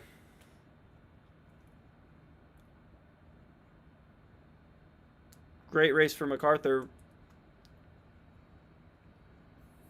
As we get closer and closer to Sam Ruth taking the track. But first we've got Sam Tanner. He'll be in the mile, but it looks like there's going to be a second heat of the women's mile here. Courtney, congratulating those women in the first heat of the mile. Appreciate the encouragement. Every live chat comment really means a lot. I think we've already set a record for most live chat comments in a live stream. This is only the 3rd live stream ever for the kick.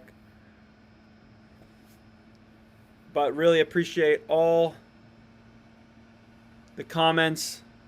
New Zealand certainly leads this thing as far as country representation in the comments. Predict men's mile winner in time. Let's get that going in the chat. Who do you think's going to win the mile? What do you think their time's going to be?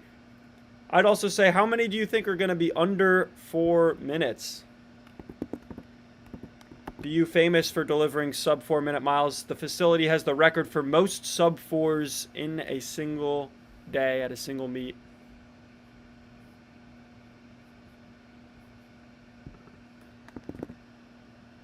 Let's take a look at the men's mile field here.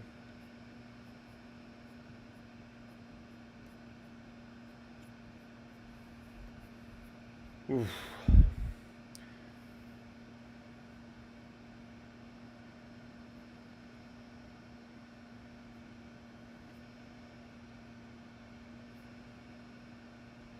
So, heat 2 of the women's mile is underway here.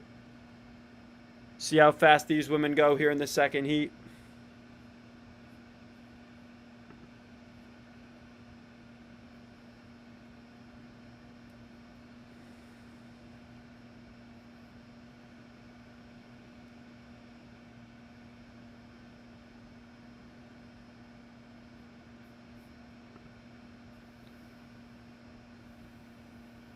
Courtney wants Tim to predict the men's mile winner in time. Predictions are tough. I always, as an athlete, I didn't like predictions because I was like, what do these people know? And sometimes I was predicted not to win, and then I'd win. In high school, I had a moment like that. But, you know, it is kind of fun to just throw around predictions, and these are mostly pro runners. They can handle it. And at this point, they're about to take the line. They're not hearing what anybody's predictions are. An athlete I'm excited to see in this men's mile is Nicholas Plant of Virginia Tech. I don't know that I'm bold enough to predict he would win, but he is an exciting athlete for Virginia Tech.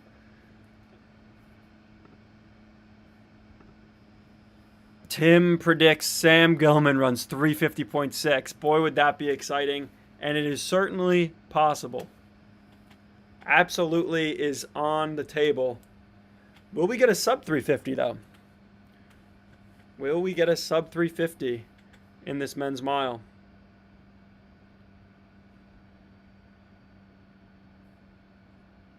I like the pick, though, Tim. Sam Gilman. It'll be fun to follow along. If we get some more picks in the chat here, fun to follow along who everybody picked and see how it all ends up. I guess I should make a pick before we begin.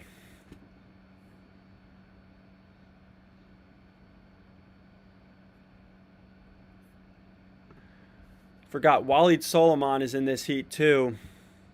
He's dangerous. He is certainly a threat to win any race he's in.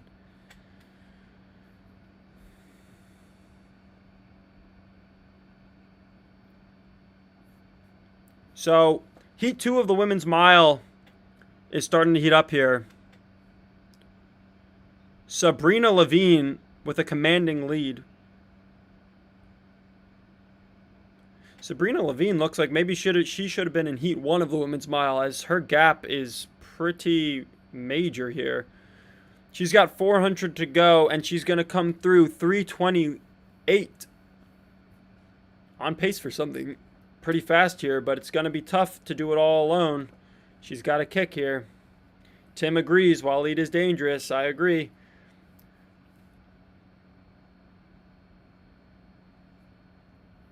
NZ Predict comments, predicting NZ milers is my specialty. Well, I bet with a name like NZ Predict. Well, let's hear your prediction then.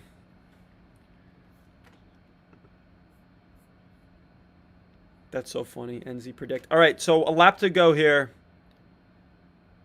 The Laval athlete in the lead. All alone. She probably should have been in the first heat.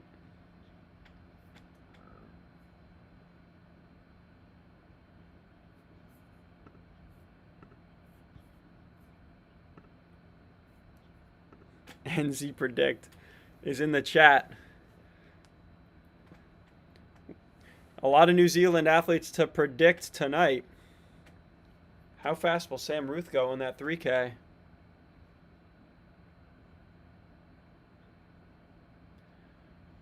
Sabrina Levine going to win this second heat of the women's mile. Looks like she's just going to miss sub 440. She was alone for most of that race. But Sabrina Levine, 442. Really strong run. And second place, come down the home stretch, is going to run 450.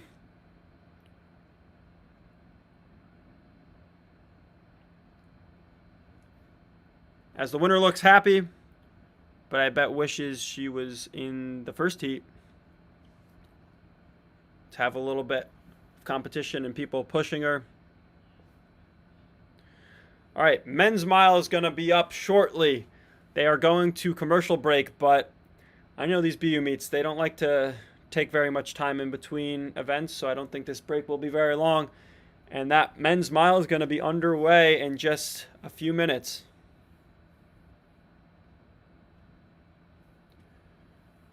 We could get some more predictions in the chat. Maybe I'll actually write mine in the chat to make it official. All right, let's see. Taking a look at this field again one more time.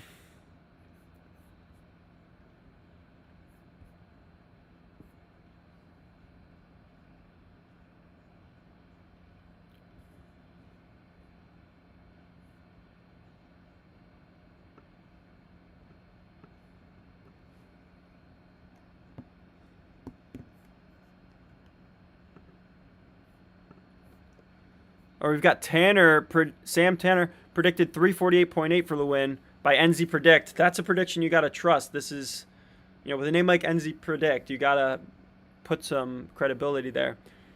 If he finishes, he will get the New Zealand record. It will depend a lot on his condition. And the race is underway. We are back. Miles underway. I'm going to just predict Solomon. Walid for the win.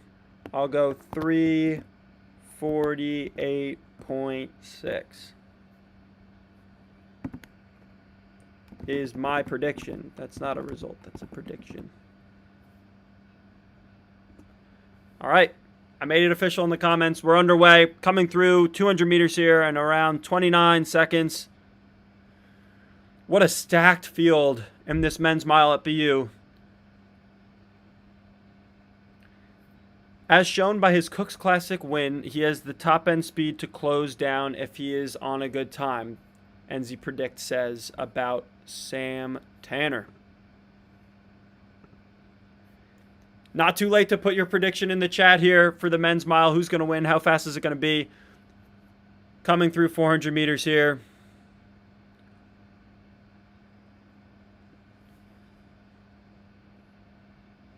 They're on 350 pace through 400.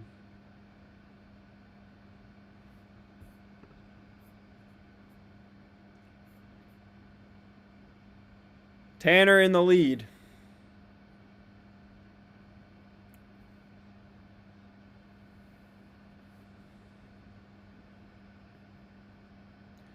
And this field is starting to stretch out already here. You know, when you're running a pace this fast, everybody's eyeing sub 350 here at the front. Things string out, and that's what's happening right now.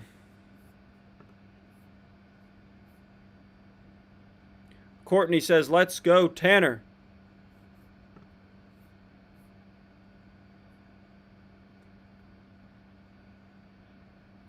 Sam Ellis in third here.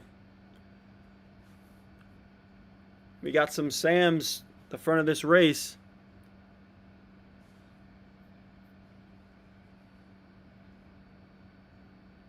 Jack Ansey of Under Armour moving up now here. Jack Ansey going to take the lead with 600 to go.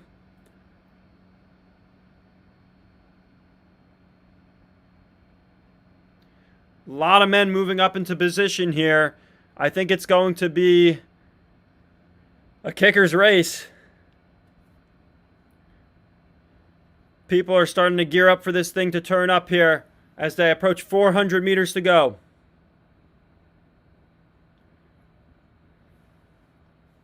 Who's it going to be?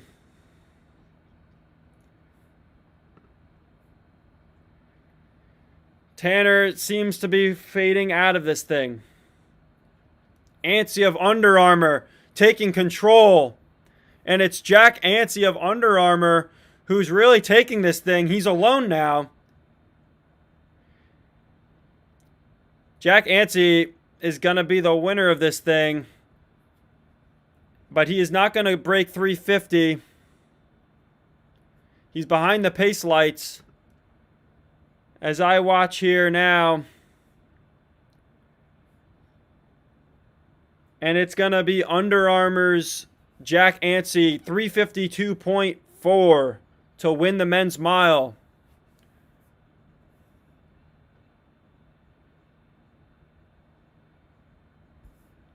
Sam Tanner not going to finish this one. I don't know if it was, or he is going to finish 4:03. Not Tanner's best race.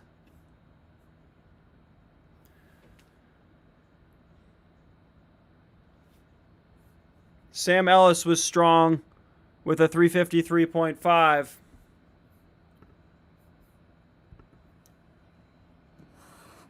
But the Under Armour pros are really making a statement here. We had Foster Malik win the 1500 meter. And now in the mile, another Under Armour athlete with Jack Ansey winning the men's mile. A lot of great milers for Under Armour right now. We've actually had two as guests here on the kick. Foster Malik, we had on the podcast here. We've also had Damian Dilcher on the podcast here. What about Waleed? Waleed was strong. He was solid. I believe he finished in around 6th. Let me get the official result for Waleed Soliman there.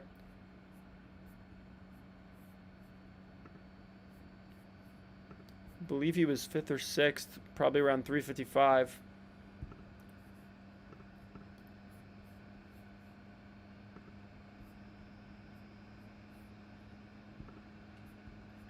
So Waleed Soliman, 354.5 for 6th place. Nobody really had a move left in that last 400. It was all Jack Ansey. It was a good win, Tim says in the chat.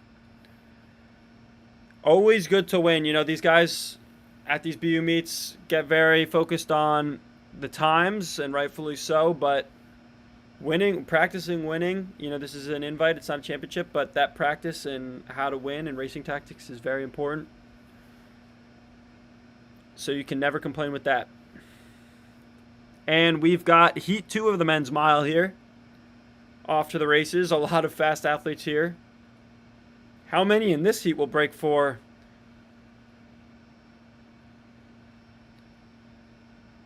NN running comments, Tanner cooked. I'm sure Samuel Tanner will not be thrilled with that effort, but it happens to the best of us. It happens to everybody. It's just one race. Not what he came here looking for, but a bounce back is always possible with the right attitude. We know he's in shape. Something's got to give in these BU heats, you know. It's tough for everybody to have success in these highly contested heats. You know, when it gets to that single file, it's kind of hard to navigate, especially if you get pushed to the back.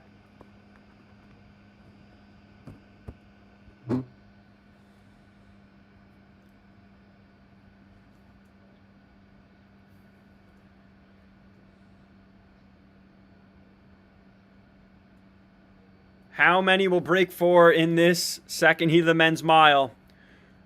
4 athletes have created a gap here.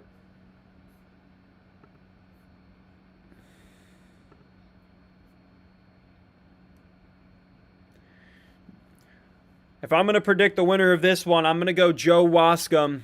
I've watched him win too many times. He's a great miler. He knows how to race, especially indoors. He's quite good. He's also won outdoors. But coming from that Mile U, Washington, great miler university, and now Wascom represents Adidas. I think he could take this second heat. How fast will it be? Coming through 800 now. And the split's going to be 159. 159 high, too flat for most of the field.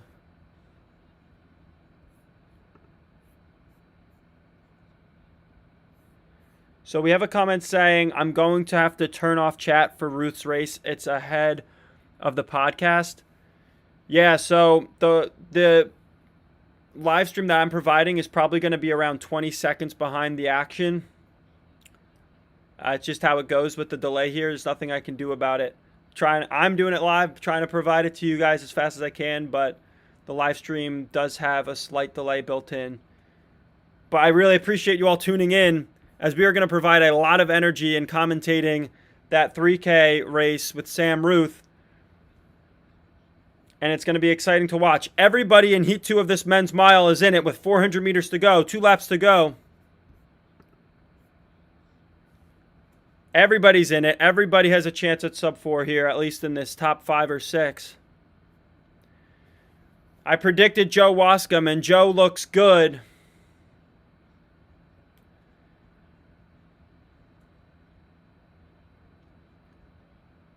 Joe Wascom looks like he is going to be unchallenged here in this men's mile. How fast will he run? He's on his final lap. Joe Wascom taking off. It's all Joe Wascom.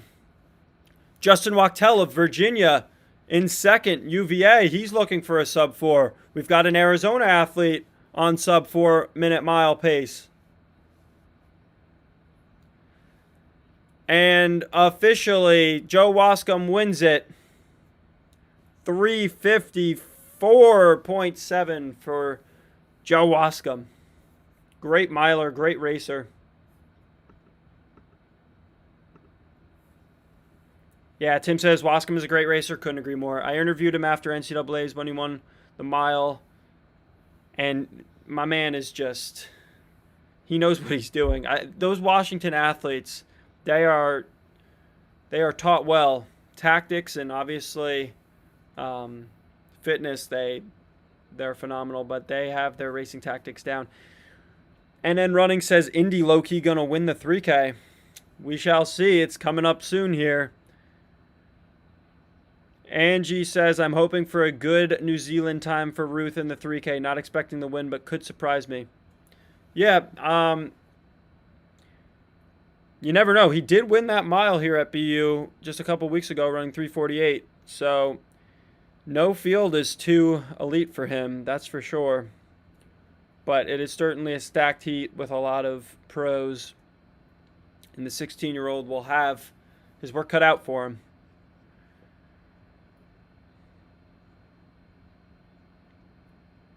We've still got some more heats of the men's mile here. I believe it's going to be 4 total heats. NN Running predicts a 7:15 for Sam Ruth. I think partly in jest, as that would be quite unbelievable. But you know what? It's track and field. The times get run on the track by the athletes in the race. You can never put a limit on anybody. I certainly wouldn't have predicted 3:48 in the win for Sam Ruth a couple weeks ago, and he did it. That's what it's all about. That's what makes the sport so exciting.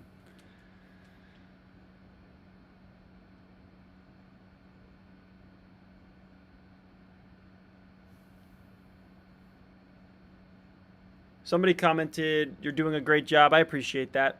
I think that was meant for me. I appreciate it. Yeah, I'm watching the races unfold, on the video on Flow Track. I can't put it on the stream due to copyright issues. Wish I could. But I am able to react to it and commentate. And just built into, the YouTube live stream and everything, there's going to be about 20-second, maybe 30-second lag. But if you're tuned in here, we're pretty much live as we possibly can be. And we are going to have a great time watching these races unfold together. And I appreciate all the live chats making this a communal experience. Sam Ruth prediction? Ooh, let's get some Sam Ruth predictions in the chat. I know there's a lot of New Zealand fans and supporters in the chat, so that'll be a fun one to predict. I kind of want to predict something myself. I think it's going to be somewhere in the vicinity of what the top NCAA athletes are running. 7:33, 7:34. I don't know what I want to say, though.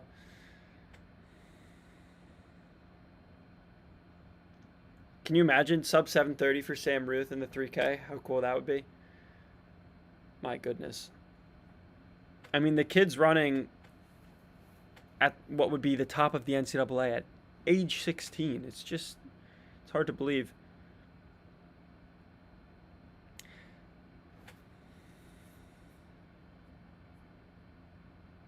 Courtney says, if I said anything other than a win, I would be un-New Zealand, LOL. Yeah, you got to support your guy. Can you imagine if he did win and you didn't predict him? You'd be kicking yourself. KDT88 predicts 7:35 for Sam Ruth in the men's 3K. I think that's a good prediction. I think that's a solid prediction. Courtney says 7:15 apparently, if NN Running is right. Yeah, 7:15 seems a little bit out of range for the kid, but maybe someday. I mean, he's only 16. I'll put my Sam Ruth prediction in the chat. Oops. Sorry about that if you heard the little crash there, but Sam Ruth 3K prediction. I'm going to go 7:30. Go 7:33. I'll go 7:33.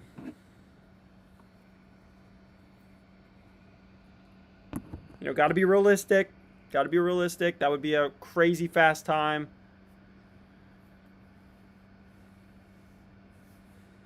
Angie says 7:15 all-time world record. Hey, I'll take it, but not so sure. LOL. I love it. I love it. I'm having a lot of fun with this chat. KDT88 says, depends who's around him, dragged along, who knows. Yeah, I mean, he's going to have guys dragging him along, if you will. The only thing is, it says the pace setters are set for 7:40. So I think that might limit things from getting too fast. Who knows how long the pace setters will stay in it and if they actually will stick to that 740 plan. Angie says 733 would be great. It would be phenomenal, yeah. I mean, Marco Langen just last week at BU ran 734 with that infamous fall at the line. And he's, NCAA number 3 all time? Yeah, 733 is certainly a bold prediction, but I want to be bold. We want to root for something crazy to happen, right? What are your guys' thoughts on that Marco Langen 3K last week? It was a little bit controversial. He took down UNC's Colton Sands at the line. I was here live reacting and commentating. Actually put the clip on the Kick Podcast Instagram because it was a pretty exciting finish, but tough to say. I think if it was a championship race, Langen might have got DQ'd, but because it was an invite and people were running for those NCAA qualifying times, they let Langen get away with it.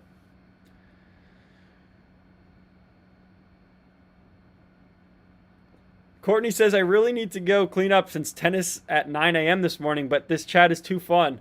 I don't want you to miss tennis, but I really appreciate you sticking around and enjoying this chat. It is a lot of fun, and we are quickly approaching Sam Ruth in the 3K, which I know all you New Zealanders are excited about. So hopefully you can stick around. Maybe you can keep this in your AirPods or whatever you use to listen in the headphone department. But tennis comes first. Tennis comes first. Funny thing, the BU track is actually also a tennis center. So at BU we call it the TTC, the Track and Tennis Center. You wouldn't be able to tell from looking at it during a track meet, but the infield is actually used as tennis courts, and that's where our BU tennis team practices and sometimes competes. It's a little bit more famous for being the world's fastest track, though. All right, final heat of the men's mile is underway, and I see my old teammate and friend Marcel Aubry is in this one. He might be pacing, as he often does pace a lot of the BU home meets, but I'd love to see it if Marcel was racing this thing. Canadian Marcel Aubry, former BU teammate of mine, still running at a high level post-collegiately. And we'll see what happens in this final heat. I don't think he's pacing because he's in third place. So I'm going to root for Marcel here, my old buddy. Still in good contact with him. We are in a fantasy football league together. Took some convincing to get the Canadian in the fantasy football league, but he actually won this past year. All right, live chat is popping off. We've got this guy's top 10 chillers of all time. Man, I hope that it's meant for me. Appreciate that. I'm having a great time. And honestly, it's the live chat that makes this so fun. Otherwise, I would be bored just watching the race on my own. But this live chat has really popped off here. And I appreciate... NN Running says, make sure to like. Man, you're doing my job for me. I appreciate it. Yeah, please like, subscribe, share with a friend. We got a lot of podcasts on the channel here. You can watch them and listen to them on YouTube. But you can also just listen on whatever app you use to listen to podcasts. We've had some great guests on. We've had some of the fastest runners in the world. We've had some runners from every corner of the sport. So there's something for everybody. And we've got some exciting guests on the way. Quick change before the race, Courtney. That's funny. Courtney is preparing for tennis at 9 a.m., which is, I'd assume, a lot sooner than it is here, as it's 8 p.m. on the east coast of America, but New Zealand is a totally different time zone. It's Monday there. Courtney saying that this is too fun. Yeah, this is definitely the best live chat we've had on the Kick. Angie says, yeah, I should be out in the garden. Beautiful sunny day. Couldn't be more different than what we've got in America here. We've got a huge snowstorm hitting the Northeast right now. Overnight, it is going to be piling up and predicted to be around 18 inches. All right, this mile is starting to develop. My friend Marcel Aubry is in the mix, but he's kind of got nowhere to move here as he's boxed in. I just hope he runs a fast time for himself. NN Running predicts 7:28 for the 16-year-old from New Zealand, Sam Ruth, in the 3K. I love it. It's bold. It's bold. Crazier things have happened, though. Okay, so Courtney says NN Running has changed their prediction. Yeah, at first NN Running threw out a 7:15. A little bit more realistic here with the 7:28, but still crazy fast. Would that be the NCAA record? My goodness.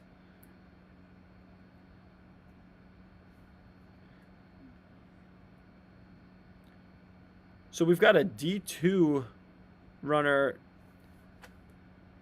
towards the front of this race. I wonder if he's maybe on pace for a D2 record. Who knows?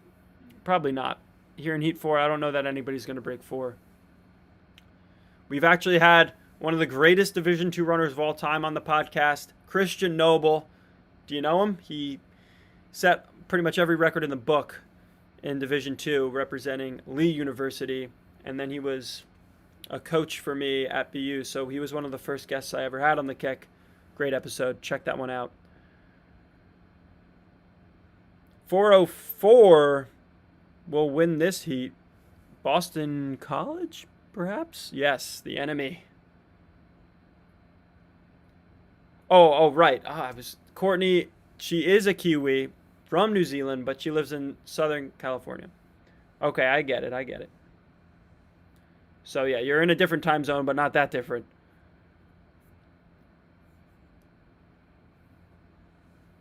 Enzi predicts says, good thing about predictions is you don't have to be right. That's true. Just throw them out there. We're having a good time out here. We're not going to hate on anybody for making a prediction that isn't accurate.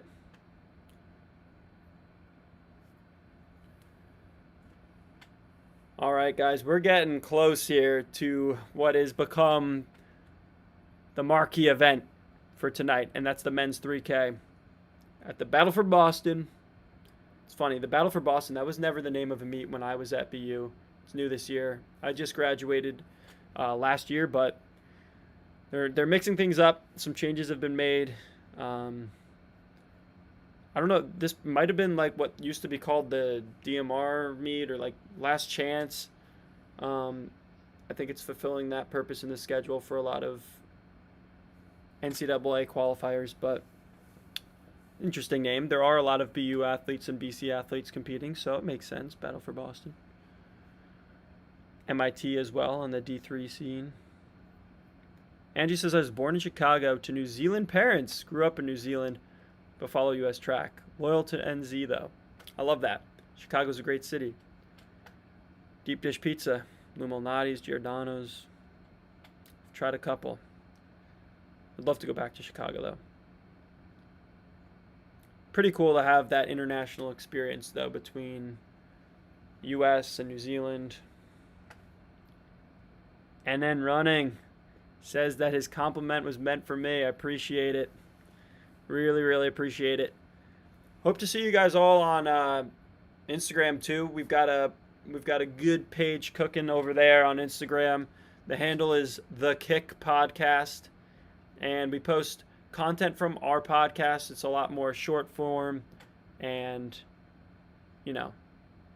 Instagrammable content, but have a lot of fun over there. Feel free to give us a follow at The Kick Podcast on Instagram, and you'll be on top of everything that's going on here on The Kick. Oof, Courtney says that she's not a fan of the deep dish. Gotta have that thin crust. I mean, I don't disagree. Thin crust pizza is what I am used to. I'm from the New Jersey, New York area of the world, and that is, you get some thin slices, but Chicago's got its own thing. The deep dish is its own kind of pizza. Courtney says not on Instagram, but I have followed on YouTube and Spotify. Thank you. Thank you for your support of The Kick. Really appreciate it. Really goes a long way. I think as far as the growth of this podcast, tonight is going to be the biggest spike just because of how awesome this live chat has been, and I really appreciate that. Really exciting. The men's 5K is the next event on the track. This one's going to be long, but it's going to be a lot of fun. 5Ks on the indoor oval aren't always so exciting, but when you've got athletes like this, they are. My prediction for this is going to be Parker Wolf. Do we have any predictions for the men's 5K in the chat? They are underway. They've got a long way to go, 25-lap race. But it won't take them long. Probably under 13 minutes, right around 13 minutes. I've spoken with Parker Wolf a few times, and he is a great guy. Got to root for the kid. His first year as a pro here for Nike. Had a great career at UNC. Unfortunately, it ended in injury. But I think that only added fuel to the fire for Parker Wolf. Angie says, I love both kinds of pizza. Went back to Chicago last year. Had the deep crust for the first time. And, yeah, it's good. My aunt and uncle are big fans of the Chicago deep dish. And for Christmas, I got them a couple Lou Malnati's pies sent in the mail. They, freeze them, I guess, and send them. So probably not as good as when you actually get it in Chicago in person, but it's the next best thing. For all these Chicago deep dish experts, what are your favorite spots? I've only ever been to Lou Malnati's and Giordano's, and it's honestly hard for me to pick which one I liked better. They're both great.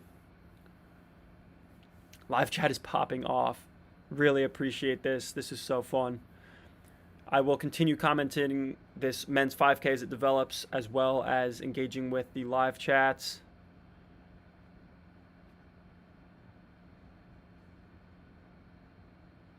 So 20 laps to go here in this men's 5K.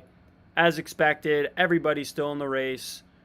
We've got Woody Kincaid, beloved athlete in the sport. Let's see what he's got today.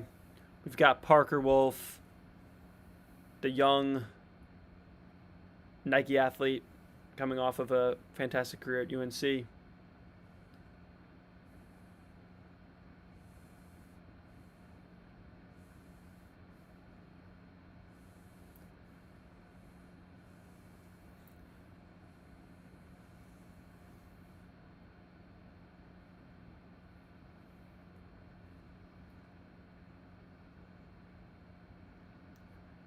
All right, so let's see how this 5K unfolds. I'm interested to see what they come through 1,600 meters in. That's when I'll kind of get the best idea.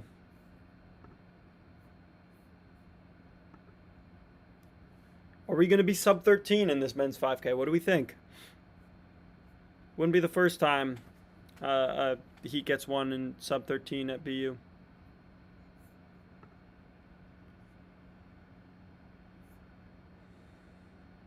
Looks like they're running about 4:12 mile pace. Hopefully a little faster.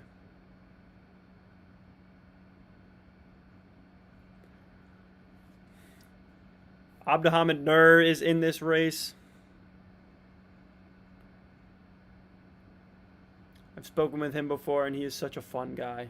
Really fun personality.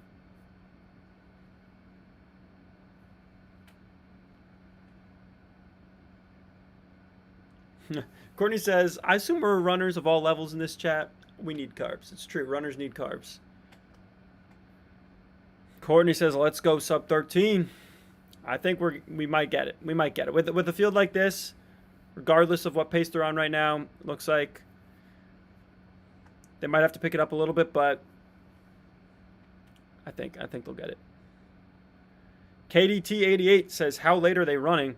The meet is expected to go a little after 9 p.m., so I'll be live here on the Kick for as long as the meet goes. But they're really saving that 3K for the end. It'll be coming up soon, but right now we've got a really exciting men's 5K on the track. We've got Abdelhamid Nur and Parker Wolf here kind of separating. Woody Kincaid needs to stay attached.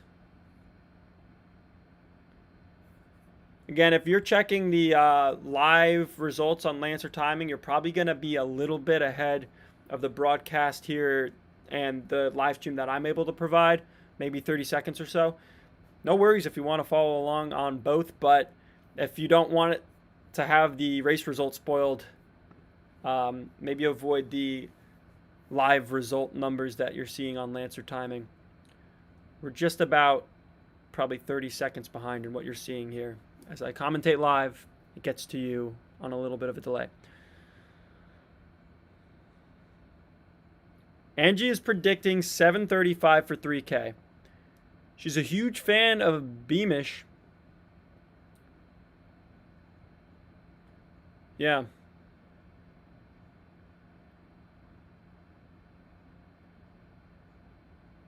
What's that normal pace? I don't know. They're running like 4:10 mile pace. But I know probably a lot of people like kilometers here.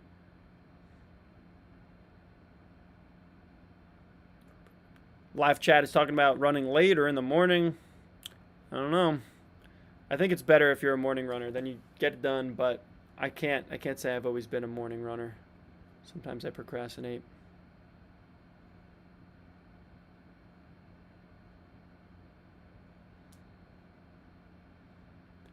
And just hoping for Sam Ruth to beat the New Zealand record. But it would be sad for him to take down Beamish. But you know what? Records are meant to be broken. They are meant to be broken, and they all will be broken. People are just getting faster. Things are getting faster in the sport. Titles, though, they never go away. Wins, being a champion, nobody can take that away from you. And nobody can take away the record of any given time. Indy, welcome to the chat. We are popping off. This chat is awesome. All right, so things are going to start really turning up here in this men's 5K. Let's see how it all develops. I'm going to predict Parker Wolf takes the win. He is sitting on Abdelhamid Nur.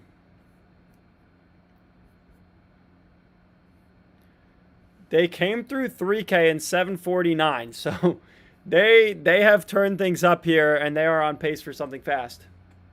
But they're going to have to keep that pace going here.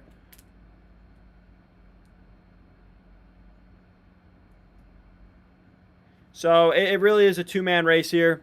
We've got Parker Wolf, Abdelhamid Nur.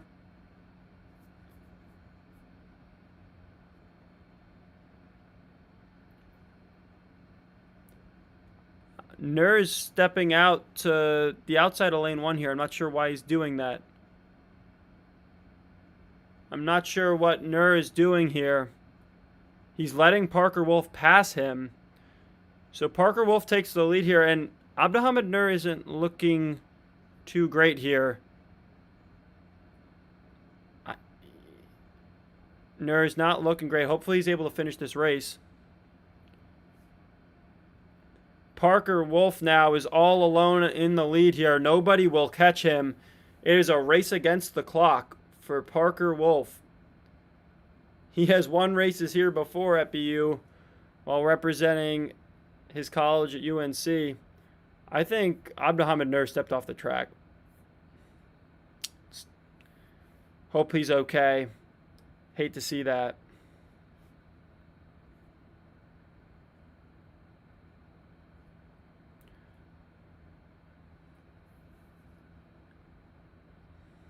Yeah, Angie says, Parker Wolf for the win. Watch him in cross country. Yeah, I mean, he already won as a pro USA Cross Country Championships. That was cool to see. He's a great runner. I mean,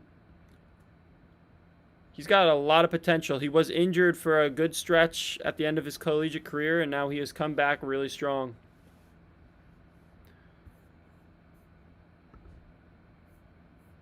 How fast will Parker Wolf run here? I think he'll be the only one under 13 in this heat. Abdelhamid Nur was actually leading this thing for over 3,000 meters, but then something happened. He stepped off the track. Hopefully it's not anything serious, but always rough to see that happen. So now it's just Parker Wolf and the pacing lights here at the BU indoor track. We'll shout out Evans Karui of Washington State is the top collegian here, so that's an important thing to watch. He's leading I don't know, he's I think the only collegiate in this race actually, but he's running quite fast. He's in second. Woody Kincaid is starting to fade a little bit. He's in fourth. Parker Wolf is really the guy to watch here as he's leading this thing.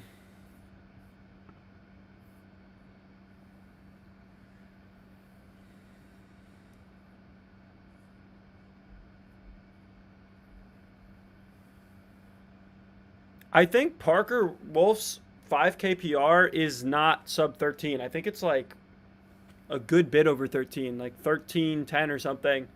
So I think he's definitely due for a PR, but it's not easy when you're running all alone for over a mile. All right, let's see what he's going to do here now.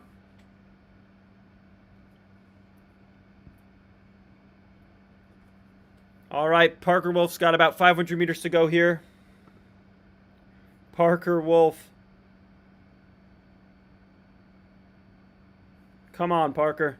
Bring it home. He's definitely struggling. It definitely hurts, but he's used to that, and he's fighting through that. He's alone. It's a race against the clock. The young pro athlete for Nike, Parker Wolf.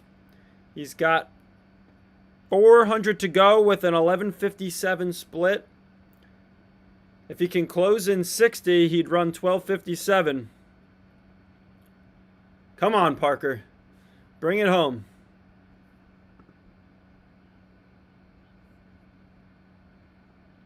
Parker Wolf really turning on the jets here. He's going to go sub 13 for sure. But he does look to be hurting. Come on, Parker. So Parker Wolf hits the bell at 12:28. He's looking for sub 13, and I think he's got it, but he's got to do it all alone. Parker Wolf all by himself here in the men's 5K at the 2026 Battle for Boston. He's got 100 meters to go and about 15 seconds to get to that line. Come on, Wolf. Parker Wolf, the former UNC star and young pro runner for Nike, is going to break 13 minutes in the 5K by a hair. 12:59 for Parker Wolf all alone. And Abdelhamid Nur will congratulate him after he finishes. So good to see that he's in good spirits after dropping out of the race. Parker Wolf, 12:59 for the 5K. Congrats to him, sub 13. An incredible feat in the 5K. And we're going to see how everybody else will finish up here. Karui will run 13:27. Woody Kincaid, 13:30. So Evans Karui, I think, will solidify a spot in the NCAA championship representing Washington State. He runs 13:27 in the 5K here. Woody Kincaid, 13:30. Respectable for sure. I'm out of water.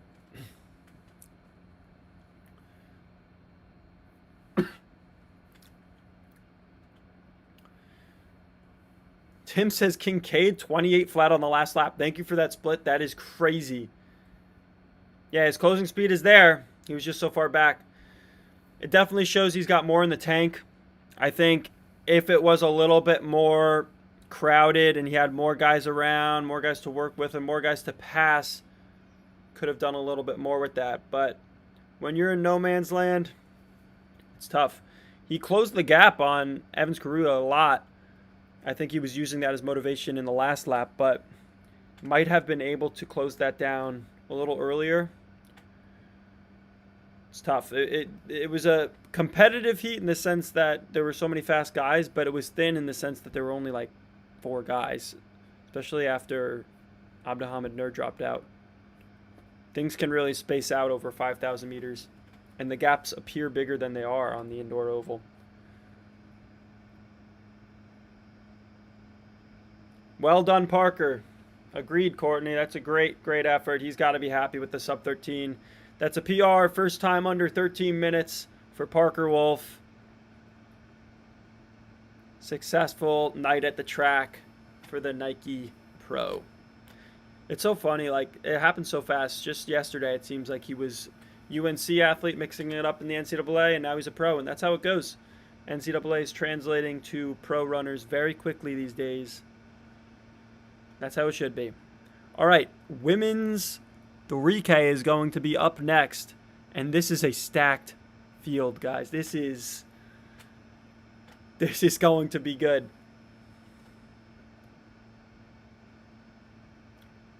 Women's 3K is scheduled for 8:40, the pacer. That's really fast. Any predictions for the women's 3K? Leave them in the live chat. I'm not familiar enough with the entire field here to make a prediction.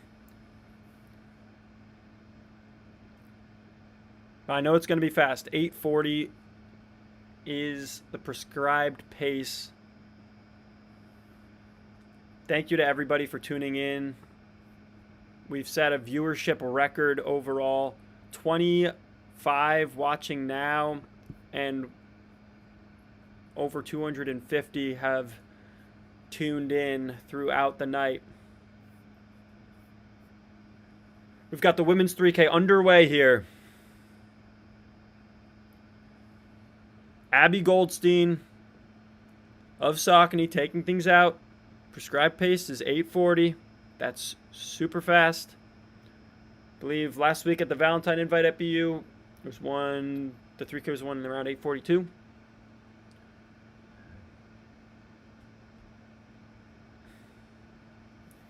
we have any predictions for this women's 3K? It's an interesting mix of pros and collegians here. I'd say maybe almost about half and half, so that's super interesting.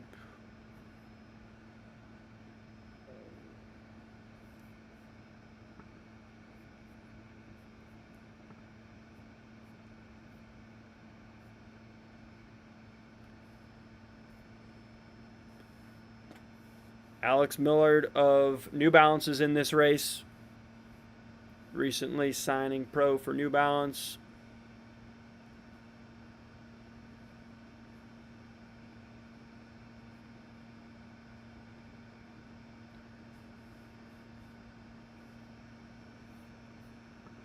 So we all know the women's 3K is a highly contested event in the NCAA right now. Doris Lemgele and Jane Hedegren running some fast times, NCAA records this season. Excited to see those two face off at NCAAs.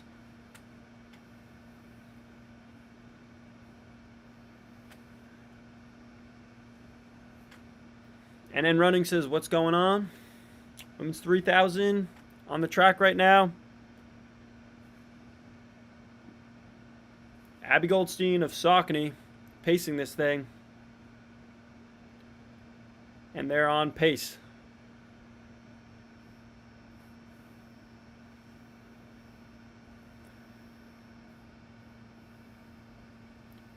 Courtney, I have not heard of the running shoe brand that you were talking about. Sounds interesting. You've been running in Brooks recently. Brooks are very popular. I think the Brooks Glycerin is like one of the most sold running shoes in the world.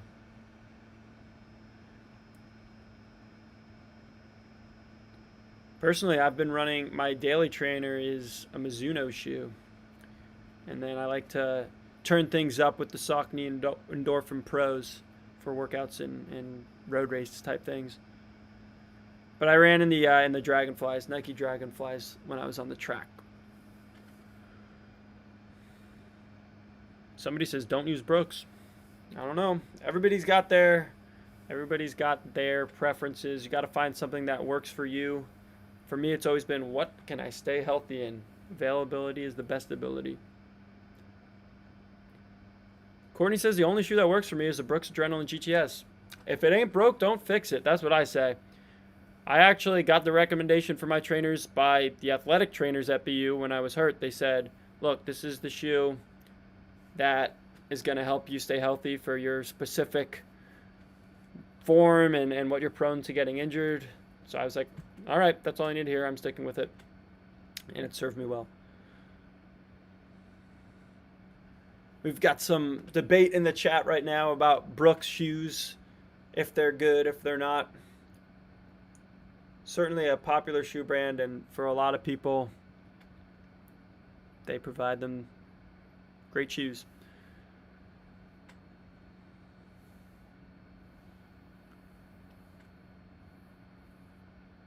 I think it's tough with shoes because you can, have a bad experience with a pair. You're probably going to blame it on the shoes, and it might not really be the shoes to blame, but I know that I've stopped running in shoes that I got hurt in, so.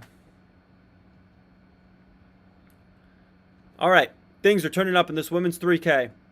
We've got Reagan Yee representing Under Armour. Under Armour is dominating this meet. They've had winners in multiple events. And Yi of, I believe, Canada is leading this thing now with about a little under 6 laps to go here.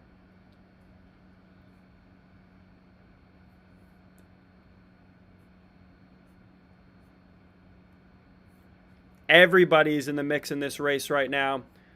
Any predictions we've got in the chat? We've got Grace Featherstone in the mix here. Saucony athlete. She's not pacing. She is racing.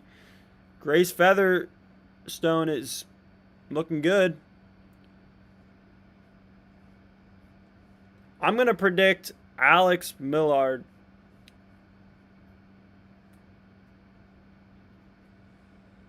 Featherstone is in first now.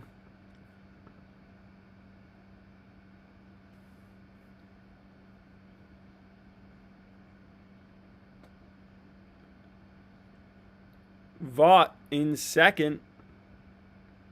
Representing Arkansas, Sydney Vaught of Arkansas. Alexandra Millard in third. Courtney doesn't know the women in this 3K, so not going to make a prediction, but hope to see them more often to get familiar. Agreed. Let's see how fast this thing will get one in. Will it be sub 840? The Saucony Pro Grace Featherstone looks primed to maybe break 840.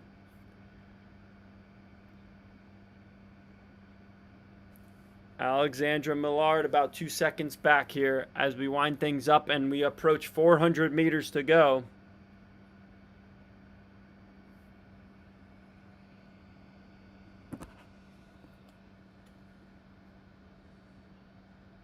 Sydney Vaught of Arkansas in third. Alex Millard representing New Balance in second. But it's all Grace Featherstone leading this thing.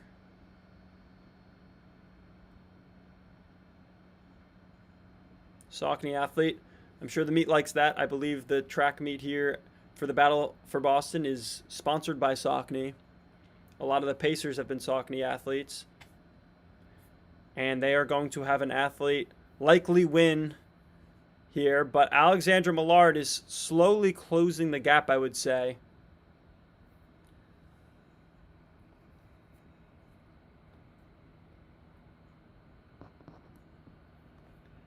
Sydney Vaught looking strong of Arkansas.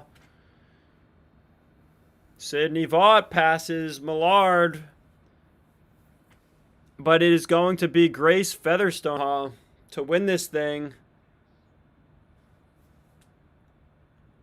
It looks like it's going to be around 8:45 here for Grace.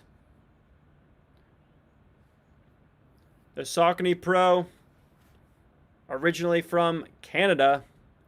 A lot of Canadian success here on the track tonight, making up for the hockey team that lost earlier today.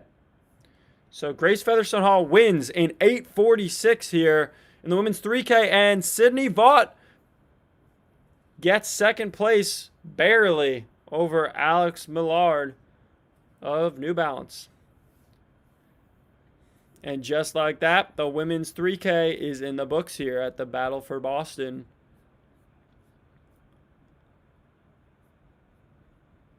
And you guys know what that means. The men's 3,000 meter, the highly anticipated men's 3K, is coming right up next at the Battle for Boston here. Boy, are we in for a treat with this field. Most notably, Sam Ruth, the 16-year-old of New Zealand, will be returning to the track where he set a record in the mile, running 3:48. Ridiculous time for the 16-year-old. But now he's in the 3K here, and we'll see what he's got to offer over 3,000 meters. That's coming up in just a minute as we go to commercial here in the broadcast. So We shall see. Usually these commercial breaks are pretty short, and when they come back, that race starts. So let's get ready and gear up here. We've been talking about it in the live chat all night.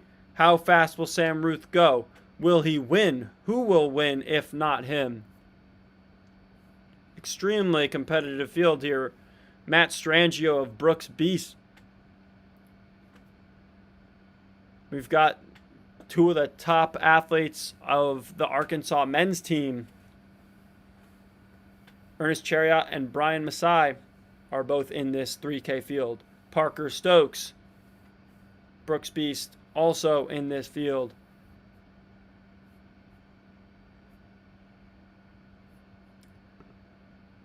Definitely rooting for Sam Ruth to fare well here. And we are about to get underway here.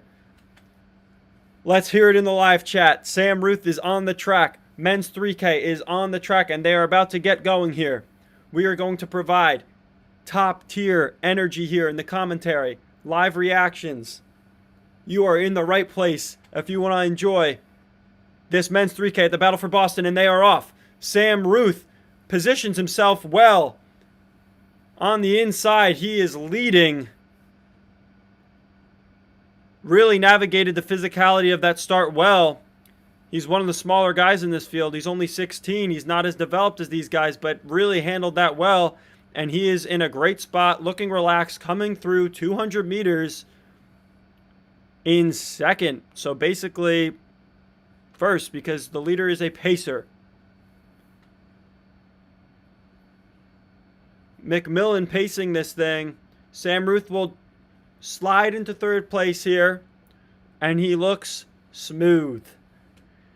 New Zealand watchers in the chat are excited. We've been waiting all night for this 16-year-old Sam Ruth to take the track in the 3K. What will happen here? It's all on the table for this 16-year-old, and they're going to come through 400 meters at 61. Just over 60 seconds for Sam Ruth. And they are locked in here. We are single file on the BU indoor track right now as I watch Sam Ruth in third place, which is really second because the leader is a pacer. He is in a great spot. He is relaxed. No need to panic here. He is in a great spot. At some point, people might start making moves, and he's got to be ready for that. We all remember just a couple weeks ago when he ran 3:48 in the mile on this very track. What is he going to do in this 3K?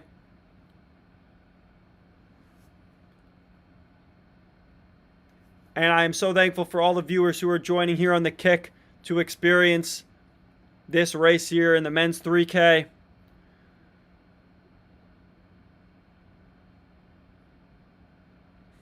Sam Ruth certainly due for a PR in the 3K. Angie says, I had to watch the times. Couldn't wait for podcast. Exciting. Okay. I hope you're enjoying where you're at. You're probably about 30 seconds ahead right now. Yeah, watching live times of the 3K. Well, I hope, as long as you're also still tuned in here, that's all good with me. My commentary might be a little delayed based on what you're saying, but we are going to go crazy here as this thing starts to heat up. The first kilometer was 2:33. They're on pace for sub 7:40. I believe 7:39 would be the exact pace. So McMillan leading this thing exactly how he should. Right around 7:40, just under. And we're going to see how this thing turns up. 16-year-old from New Zealand, Sam Ruth. In a great spot here. And all these athletes look really relaxed. That's a great sign.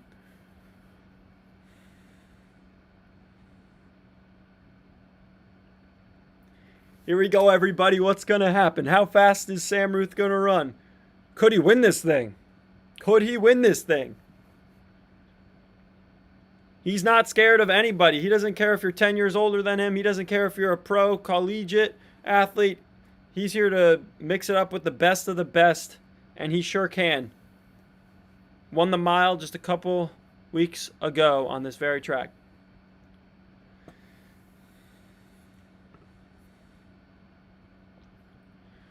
So Brian Masai of Arkansas is the man in front of Sam Ruth.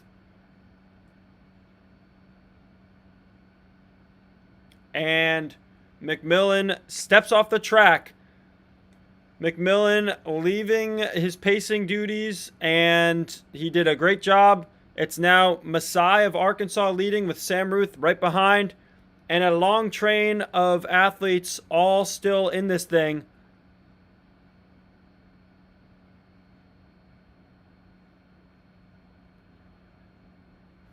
Sam Ruth in second. And the men behind Ruth are starting to get a little bit anxious to make a pass here. Sam Ruth is going to have some company soon, and he's going to need to navigate this well.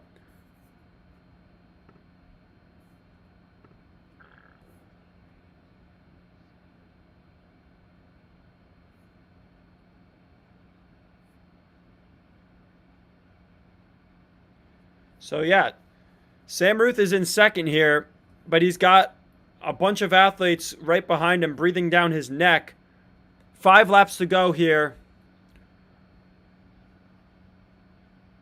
And now the top 3 is starting to pull away. It's Sam Ruth and the 2 Arkansas athletes. They're going to work together. And now it's Ernest Chariot passing Sam Ruth. But Masai looks like he's fading. So the Arkansas athletes trade the lead, but Sam Ruth takes second back as Ernest Chariot starts pushing the pace. Ernest Chariot is going to make this thing fast.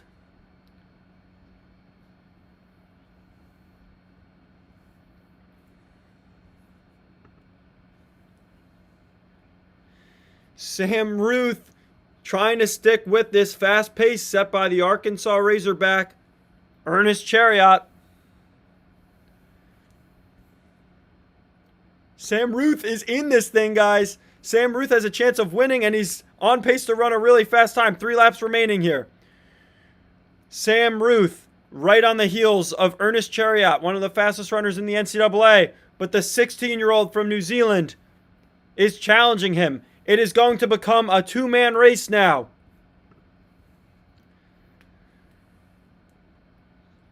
Ernest Chariot is going to be going after Marco Langen's recent 7:34, the collegiate lead. But we are watching Sam Ruth with 2 laps to go, 400 meters, the New Zealand 16-year-old. How fast will he close?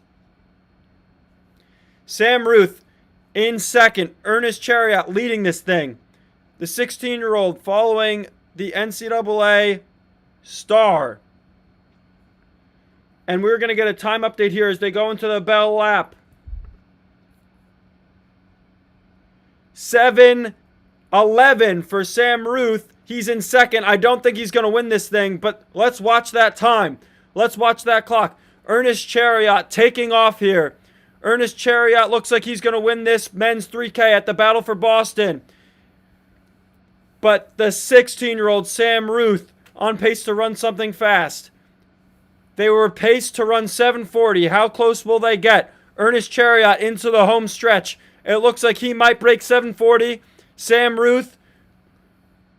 Ernest Chariot runs 7:40 flat, and Sam Ruth 7:43. The 16-year-old. 7:43 for the highly anticipated Sam Ruth 3K. A phenomenal time. Let's remember, this kid is 16 years old. He's traveled to the U.S., and he has been on the indoor track circuit. Recently ran 3:48 in the mile. Tonight runs 7:43 in the men's 3K. Takes down pros. Takes down some of the NCAA's top athletes. Places second in front of Brian Masai, who also ran 7:43, but Sam Ruth gets the edge for second.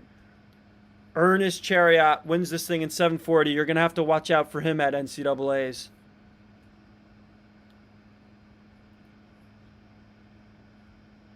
Angie says his coach was expecting similar. Great job, Sam, says Courtney. Definitely have to applaud the effort there by Sam Ruth. just a well-run race. If you take times, throw times out the window and just watch how he's racing, he does not look like a 16-year-old. The experience that he lacks, you would never know it because this kid knows how to race. He got out in a great position. He stayed right on the leader. This is a legend in the making. Straight out of New Zealand. And I want to say thank you again to all the New Zealand supporters here in the chat. They have really carried this live stream in the live chat. And stick around because we've got some more action here. We've got another men's 5K coming onto the track now. And I actually am good friends with one of the athletes in this race, Alex Brown. Ran with him at BU for 5 years. He was in my class, and he is continuing to run at the collegiate level. So I'll be following him along with the rest of the athletes. But let's hear it in the chat for that men's 3K. Ernest Chariot wins in 7:40. Sam Ruth places second, just a fraction of a second in front of the other Arkansas athlete, Brian Masai. Great performance for Sam Ruth. Yes, KDT88. Sam Ruth was second. Courtney says, thank you, Will. Thank you, Courtney, and everybody who has tuned in live here. You are all what makes this so fun. KDT88 says, thank you for the updates. It's school pickup time. Have a safe school pickup. Appreciate you for tuning in. Be sure to follow The Kick across whatever platforms you use. And we have podcasts up on Spotify, Apple Podcasts, iHeart, Amazon Music, and right here on YouTube. You can also, if you are an Instagram user, follow on Instagram for updates on The Kick. Really appreciate everybody for tuning in. I'd say this meet delivered on all cylinders. We had a Canadian national record in the men's 1500 set by BU grad Foster Malik. He's taken on the pro scene, representing Under Armour really well, and he has an episode right here on The Kick. Find his episode. It's a great listen. Courtney says, I'm going to keep you up on the big screen while I do stuff around the house. My cat is enjoying the broadcast. Wow. Appreciate that. I hope your cat enjoys the sound of my voice and the sound of excitement of track and field. We have somebody commenting that they will follow on Instagram. Appreciate you. We are at The Kick Podcast on Instagram. Yeah, sometimes it's fun just tuning in to a live stream, just to listen as you get things done. I feel like I'm more productive when I'm listening to a podcast or something like that. And it's an honor to be on the big screen. That's pretty cool. So we have a men's 5K on the track here. And although it's not billed as a pro elite field, it's nothing to sneeze at here, as these men are accomplished runners in their own right. And my good friend Alex Brown is currently running in second.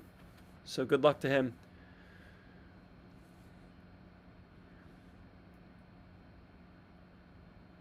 Angie says, I'm enjoying watching you watch the race now, Will. I appreciate that. Yes. Like I said, I wish I could show you the race. I wish I could put that on the live stream, but copyright exists and this is the best we can do. But I enjoyed reacting to it. I enjoyed watching it myself and sharing the love of the sport with everybody who's tuned in. Hey, we've got Courtney saying, good luck, Alex Brown. I'm sure he will appreciate that. He is a follower and fan of The Kick. So I want to deliver some good commentary for him, as I think there's a chance he will revisit this live stream. You never know. But Alex Brown, Boston University grad, and he is now running post-collegiately. You know, he's doing a 5K here. That's his thing. He's a long-distance guy. So he is clicking away. Let's see how fast his laps are. He's clicking away some 34s. Very solid. Very solid. Representing Battle Road now. Haha. Courtney says, tell Alex Brown he has a fan in Southern California now. He will appreciate that. He's a great guy. He's a lot of fun. He was kind of the life of the team. He was a funny presence, bit of a jokester on the team, but that's always needed. He had a great sense of humor. But yeah, just recapping what we saw tonight. Again, the Canadian national record in the 1500. I'm going to keep talking about that just because of being friends with Foster and seeing him achieve that. Really, really cool. But we also had a crazy 5K on the men's side too, with Parker Wolf taking the win and breaking 13. That really delivered a lot of excitement, just as he was alone and it was unsure if he was going to be able to get it. Had never gone under 13 in the 5K. Did it tonight. It's a very, very elite crowd of very few runners who have gone under 13 in the 5K. So add Parker Wolf to that list. And then the men's 3K, probably the marquee event of the night. Everybody was tuned in, seeing what the kid, Sam Ruth, 16-year-old from New Zealand, could pull off. You know, we all were a little bit bold with our predictions because you want something crazy to happen, but 7:43, that's pretty good for a 16-year-old in the 3K. That's more than pretty good. So congrats to Sam Ruth as he continues to have a head-turning, eye-popping indoor track season here. We have set records here tonight on the kick. We have set records in views for a live stream. We have set records in live chat comments. And we have set records in average view duration. So really appreciate everybody for tuning in. If you're new here, it's a Runners Podcast. We've had guests from every corner of the sport so far. Just started this thing 2 months ago. And we're off to the races. We end every podcast with a final kick. It's where we ask rapid fire questions and we time every athlete. So that's a fun little segment here on the kick. If you haven't listened to it, check it out. We've got people from all around the world tuned into this live stream, but I'm guessing there are some people who are in the northeast of America right now, gearing up for what's going to be a crazy day of shoveling tomorrow, as we are just getting a ton of snow right now outside. It is coming down. It had been snowing all day, but it wasn't sticking, and now it's cold enough to stick. And the Weather Channel is saying 18 to 24 inches. Where I am, that's pretty crazy. That's going to be a lot of shoveling. But that's what winter in the Northeast is like. So my buddy Alex Brown is on the track. He's in third. He's trying to stick with these two leaders. We've got second places from Garden State Track Club, New Jersey, where I am from. And then the leader, I don't know who he's representing. But it looks like he might be wearing a Tracksmith singlet, so that's cool. We were talking about that earlier in the chat, if there's any Tracksmith-sponsored athletes. So we will probably be wrapping this live stream up at the end of this 5K heat. They are about halfway through. If anybody has any questions in the live chat or anything they want to talk about before we end this live stream, please let me know. I want to deliver the best possible experience I can for everybody involved. I've had fun. Courtney says Tracksmith. Yeah, so the leader of this 5K right now is wearing a Tracksmith singlet. Are they sponsored? I don't know. But they certainly are repping the brand right now. You'll see a lot of Tracksmith in Boston with the store on Newbury Street. They have like a run club there, and everybody likes to rep Tracksmith in the Boston area. And it looks like this athlete, Austin Dahlquist, will probably win this heat. He's clicking away some 35s now. And oh no, I think Alex Brown is going to step off the track. Hate to see that. I wonder what happened. So my buddy Alex Brown will step off right around 3 kilometers. I don't know if he was starting to fall off the pace a lot, if he was just like, you know what, This isn't going to be a great race. Hopefully he's not hurt, but yeah. So Alex Brown is out of this one. The man that we were rooting for. I'll be sure to text him tonight and make sure he's okay. That is too bad, though, to see him drop out of this one. We've actually seen a few athletes drop out at this meet. The thing that's interesting is these fields are not very busy. They're like, you've had like 5 people on the track for a lot of these heats. So once you're alone, especially in a 5K, you're really alone. Courtney says, we can't have Alex Brown get injured. I agree. That would be a shame. I don't think he's hurt. He looks okay. What I was able to see of him on the broadcast looked like he was just stepping off the track. There's a multitude of reasons that could lead to that, whether it be just like, I don't know, feeling sick, stomach problems. He's not a guy who really gives up. So there had to be something going on. But yeah, hopefully he's okay.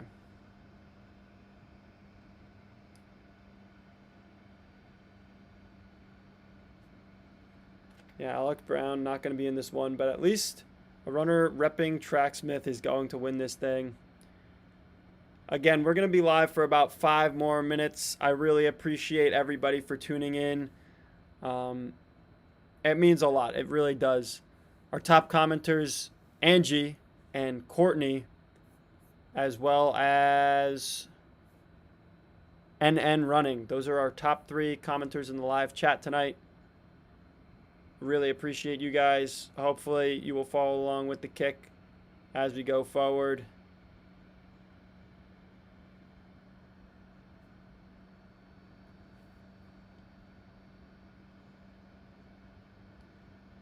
Austin Dahlquist is going to win this 5K, clicking away 35s, but seeming to slow down now as he's all alone. Definitely tough to run alone. Panth Patel of Garden State Track Club is in second. Could he catch the leader? Courtney says, I have a few friends in Boston. Every time I go there, I wish I could live there just for the summer to run with great people. That's a really good point. The winter, especially right now, would probably not be appealing to you at all, especially if you're in California. I mean, yeah, it's not the nicest in winter in Boston. I lived there for 5 years. I love Boston, loved living there. But I will say it's tough in the winter. It's tough. You get used to it, and there's something special about as you move into spring in Boston. It is just so rewarding when you finally get that warm weather. But yeah, I love the seasons. I love the fall in Boston. The fall is really special. So summer and fall, really special. End of spring is nice, but that winter and beginning of spring can be pretty rough. Boston's a great city, though. So thankful. I was able to live there for 5 years while going to Boston University as a student athlete. No regrets there. Angie says Sam has improved his earlier U18 3K record of 7:56 by 16 seconds. I don't know if it's 16 seconds, but it's maybe 13 seconds. But still, phenomenal. I mean, he ran 7:43 tonight. He is all alone at the top when it comes to his age group distance runners. Nobody is even close to his level. It is crazy to see. And the crazy thing is, we will probably see more athletes like him in the coming years and decades. It's just, if history tells us anything, you know, it happens. But right now, Sam Ruth, the man of the hour, really excited to see. I mean, he has so much career ahead of him. Angie says, thanks so much for the pod, Will. Have subscribed and be back for sure. Appreciate you. Enjoy the pod. Again, if you're on Instagram, feel free to leave comments there, and I'll always answer. Send a DM if you have any questions or requests for having a certain guest on the kick. I'd love to have Sam Ruth on the kick, but he'd probably be a tough guest to get on. Maybe we'll wait till he's a little bit older.